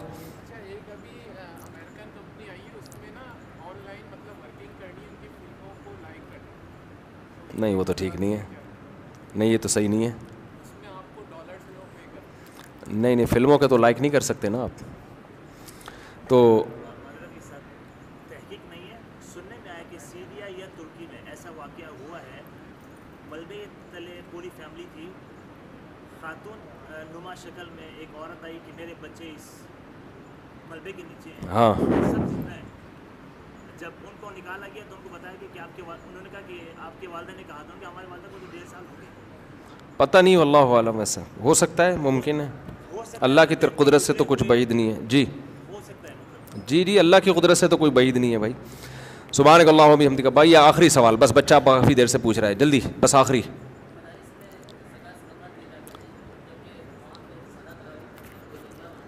بس مدرسہ قابل اعتماد ہو تو زکوٰۃ صدقہ دیں, قابل اعتماد نہیں ہے تو نہیں دیں, ٹھیک ہے. باقی وہ وکالت نامہ لے لیتے ہیں. نہیں, مدارس میں دونوں طرح کی رقمیں آتی ہیں, زکوٰۃ بھی آتے ہیں, نفلی صدقے بھی آتے ہیں, تو سادات پر پھر وہ دوسرا کر دیتے ہیں. سبحانک اللہم و بحمدک نشہد ان لا الہ الا انت نستغفرک و نتوب الیک.